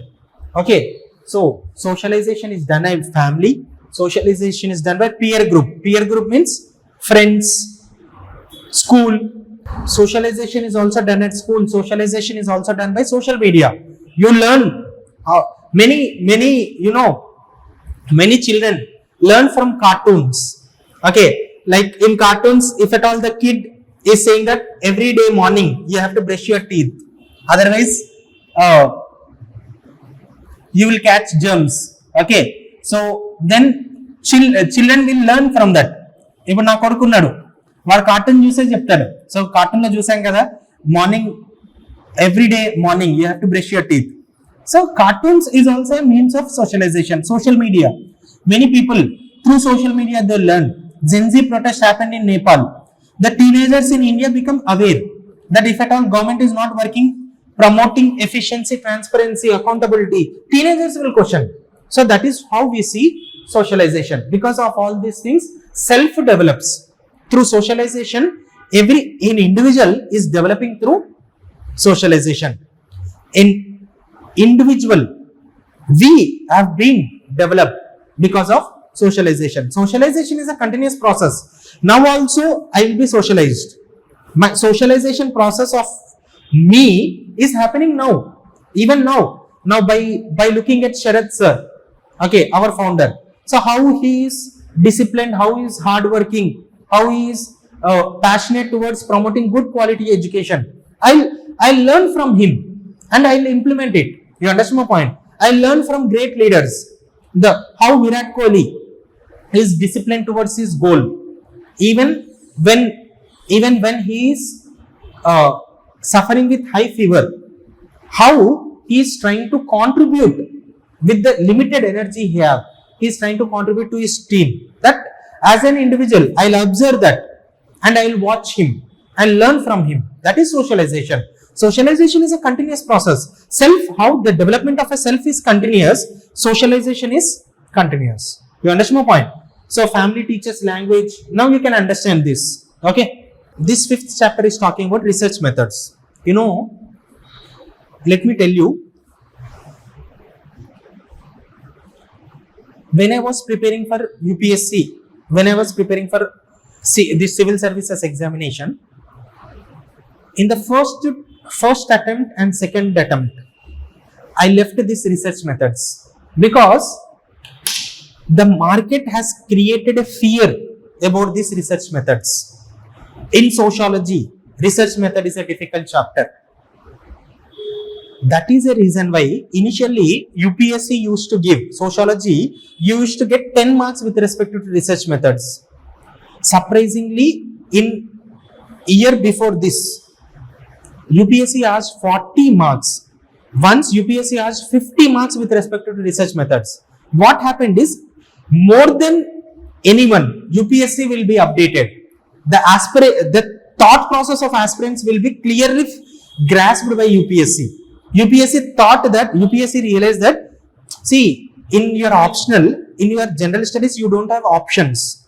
But in optional, you have options. 20 markers, either you can select. I'll discuss the pattern of examination when we do optional paper.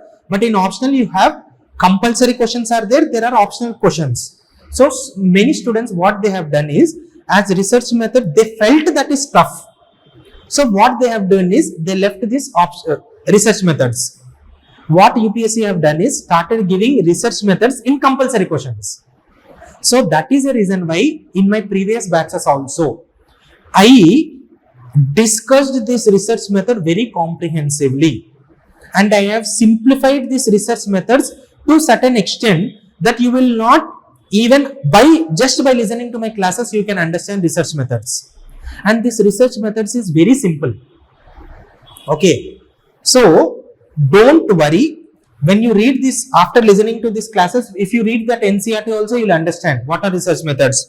Unnecessarily, many faculty are not able to teach this research method properly. That is the reason why they said that this is tough.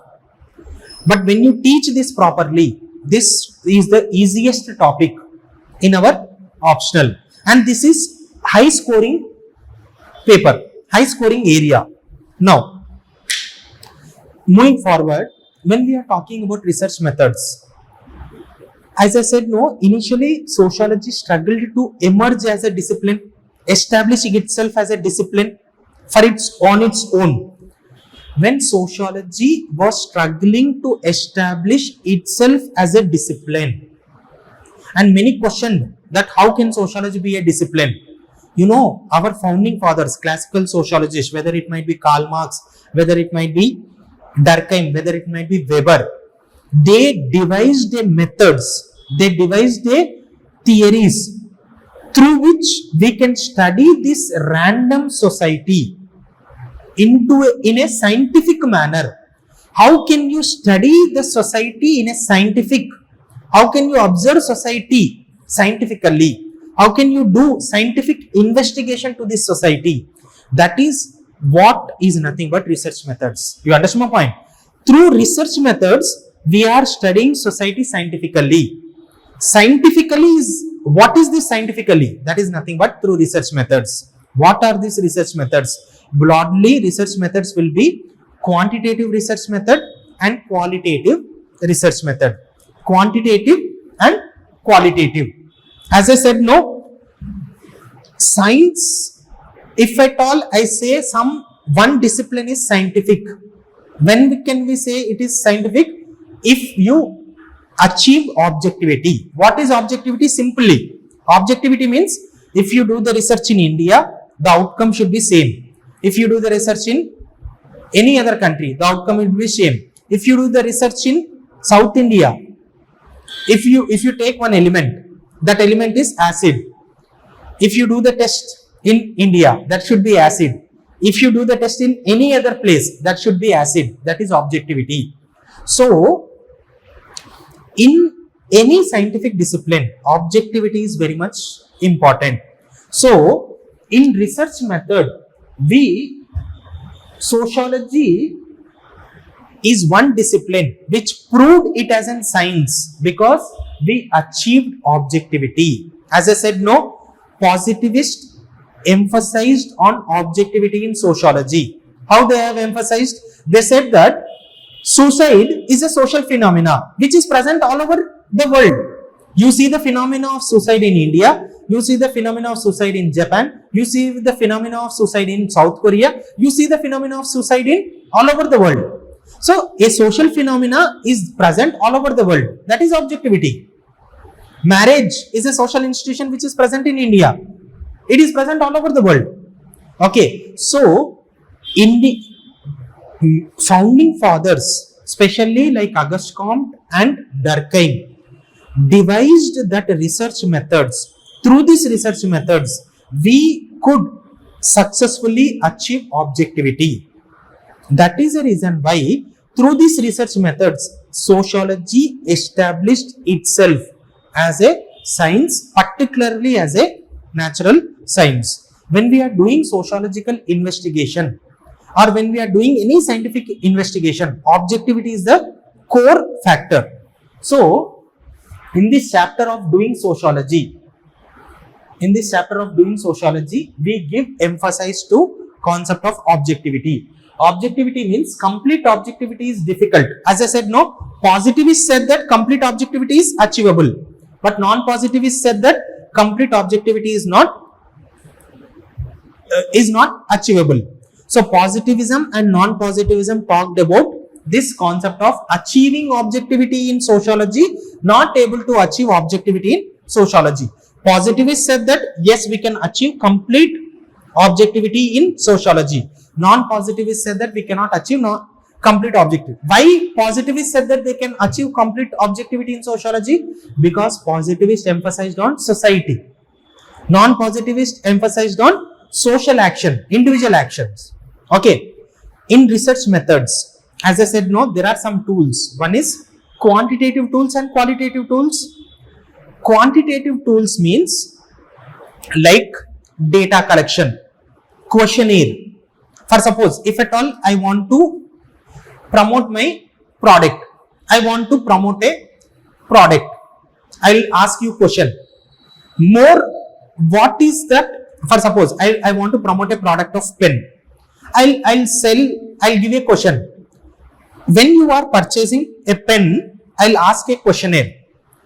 Do you look for a pen which will be more stylish? Do you look for a pen which is more reliable? Reliable means it is not means nothing, efficiently working. Or do you look for a pen which will be more working for a long period of longevity? Or do you look for a pen which is more more economical, money wise? Now, don't you think by giving that questionnaire amongst your 20-30 students, automatically what happens? I'll get a response. Based on that, I will devise my product according to that. So that is what we call as an quantitative tools. Qualitative tools is, I will not give questionnaire. I will ask you an interview. I'll ask all the students. And I will say that why do you want to buy a pen? What is the purpose of that? What is that you are looking? In-person interview. That is qualitative tools. So quantitative tools emphasizes on achieving objectivity. Qualitative tools emphasizes on subjectivity. Okay. So in sociological research methods, after objectivity, we will focus on quantitative tools and qualitative tools. Qualitative tools is, as I said, no, numbers, questionnaires. I'll ask to how many people want the classes to end now. Okay, already it is 7:30. Everyone will say yes. That is the reason why I don't ask. So numbers and surveys. I'll ask questionnaires, statistics. I'll collect the statistics. I'll collect the data. I'll find the pattern and I'll find the scale. Now, don't you think every natural science, every scientific discipline is following this qualitative? But some science is also following on qualitative. Qualitative means field work. You are not giving surveys. You are not giving questionnaire. You are going to the field. You will be the member of that. There is a sociologist called M.N. Srinivas, Indian sociologist. What he want to study Rampura village. What he have done, he went to that village. He stayed in that village for 2 years and he studied how people are locating, how people are behaving, what is the social dynamism, how caste is operating, how religion is operating, how people are behaving, what type of culture is being practicing. That is qualitative. So, when you want to do a macro research, macro study, what you will focus? You will focus on qualitative. When you want to do micro research, you will focus on qualitative. If you want to ask a question, why in India or why in all over the world, couple are not willing to go for birth of a child. Dink families. Why we see emergence of dink families? What you will do? You will use social media, Facebook. You will send a questionnaire. Why you are not opting? Why you are not opting to give birth to a child? You will get data from all over the world. Then based on the data, you will get a proper idea. But when you want to know personal opinion, customized opinion, you will ask the couple, why you are not opting for children? You understand my point? So there is a different tools. Some tools are quantitative, some tools are qualitative. When we want to do societal level study, positivist will majorly use quantitative tools. Non-positivist who says that subjectivity should be given importance. If sociologists are trying to achieve objectivity, they will depend on quantitative tools. If sociologists want to give importance to subjectivity, they will give importance to qualitative tools. So that is the reason why you see majorly positivist would focus on quantitative tools and non-positivist would focus on qualitative tools. Qualitative tools is field work. As I said, no. See, how many ever questionnaire you ask, if at all you are giving thousands of questions also, when you become the part of that society and observe, don't you think you can clearly understand the society?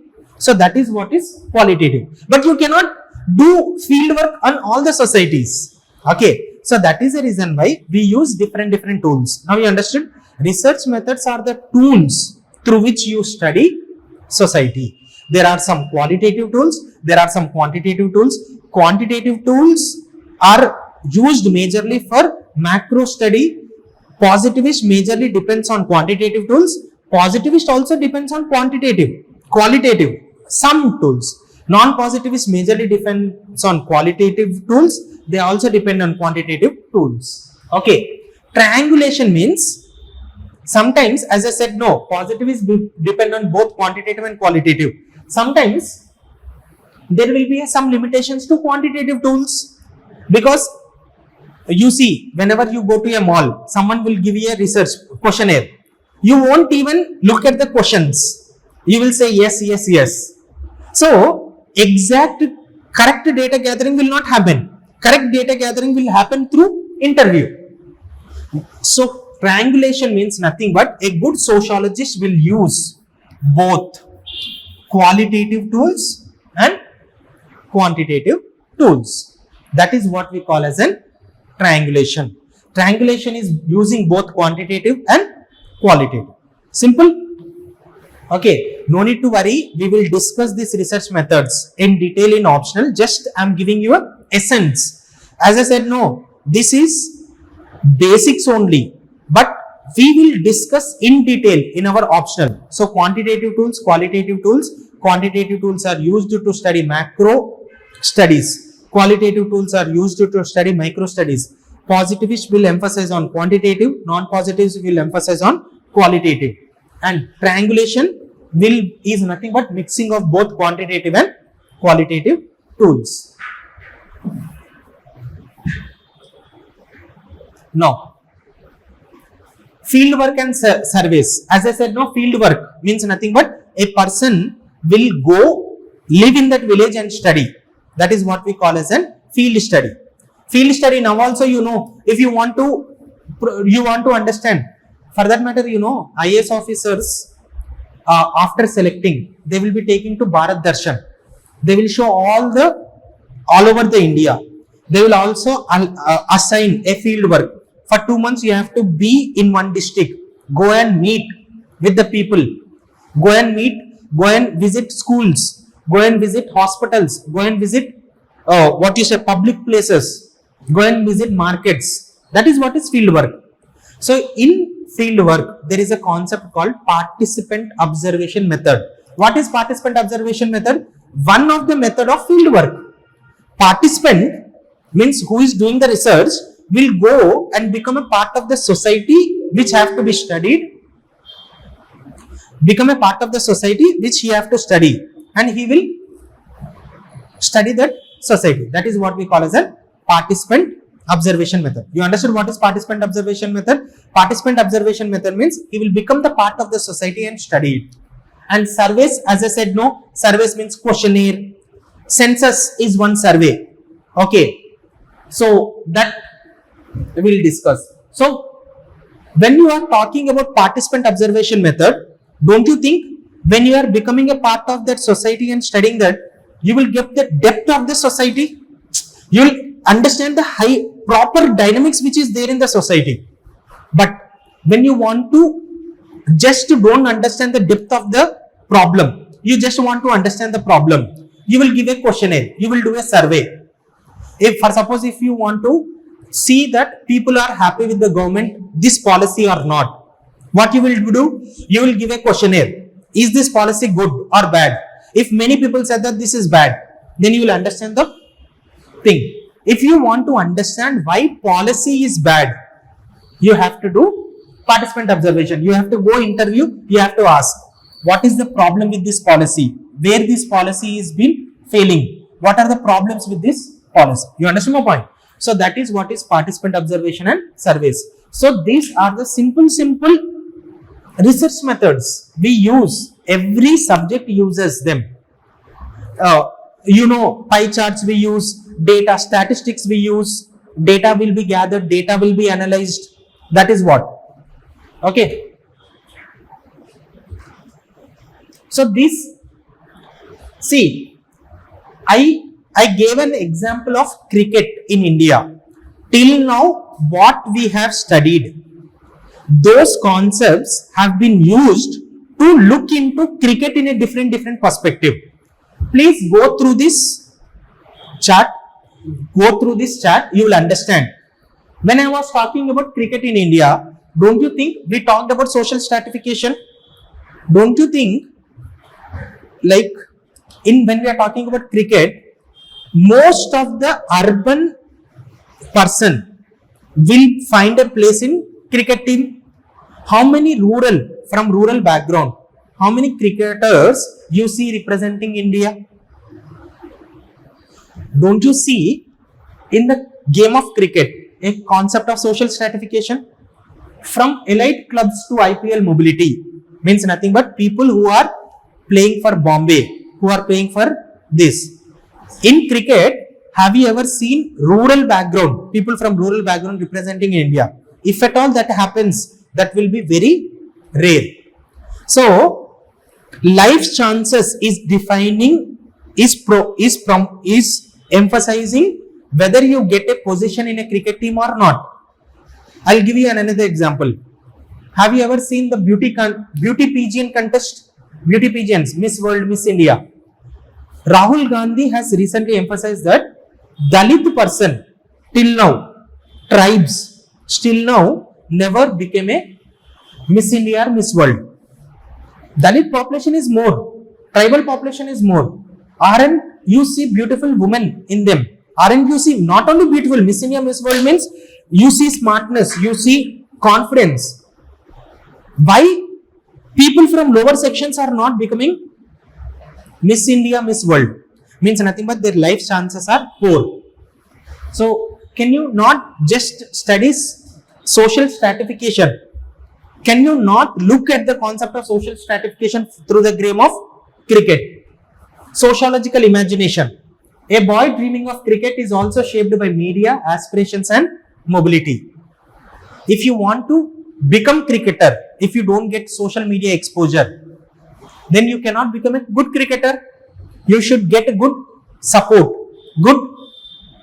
So many persons who have good cricketing skills are not becoming cricketers because it is a societal failure to recognize talent. That is the reason why you see why India is, when India have 140 crore population, when some countries are having 20 crore population and they are getting 100 gold medals, 50 gold medals. Some population with even 1 crore, 2 crore are getting more gold medals than India.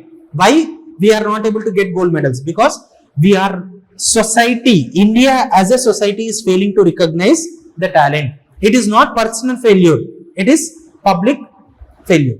Sociological imagination. You understand my point? So this is how, this is nothing but I am giving a one example to revise all the concepts which we have discussed. I will share this PPT in that app.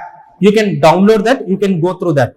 So this is the story of first NCERT. Okay. So now read this NCERT, Introducing Sociology. I promise you, you will finish this NCERT at one stretch. If you spend time from morning till 6 hours, you will finish this NCERT. My point is, you will not just finish reading. You will understand the what is written. You will understand the concepts in a very simple form.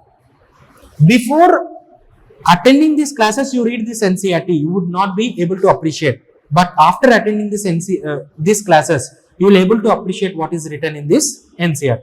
Okay. So the intention is very clear. In this PPT, I also added the previous year questions, like which has there from this NCERT. Means this NCERT is concepts mentioned in this NCERT. Okay. So go through this PPT and read that. Okay.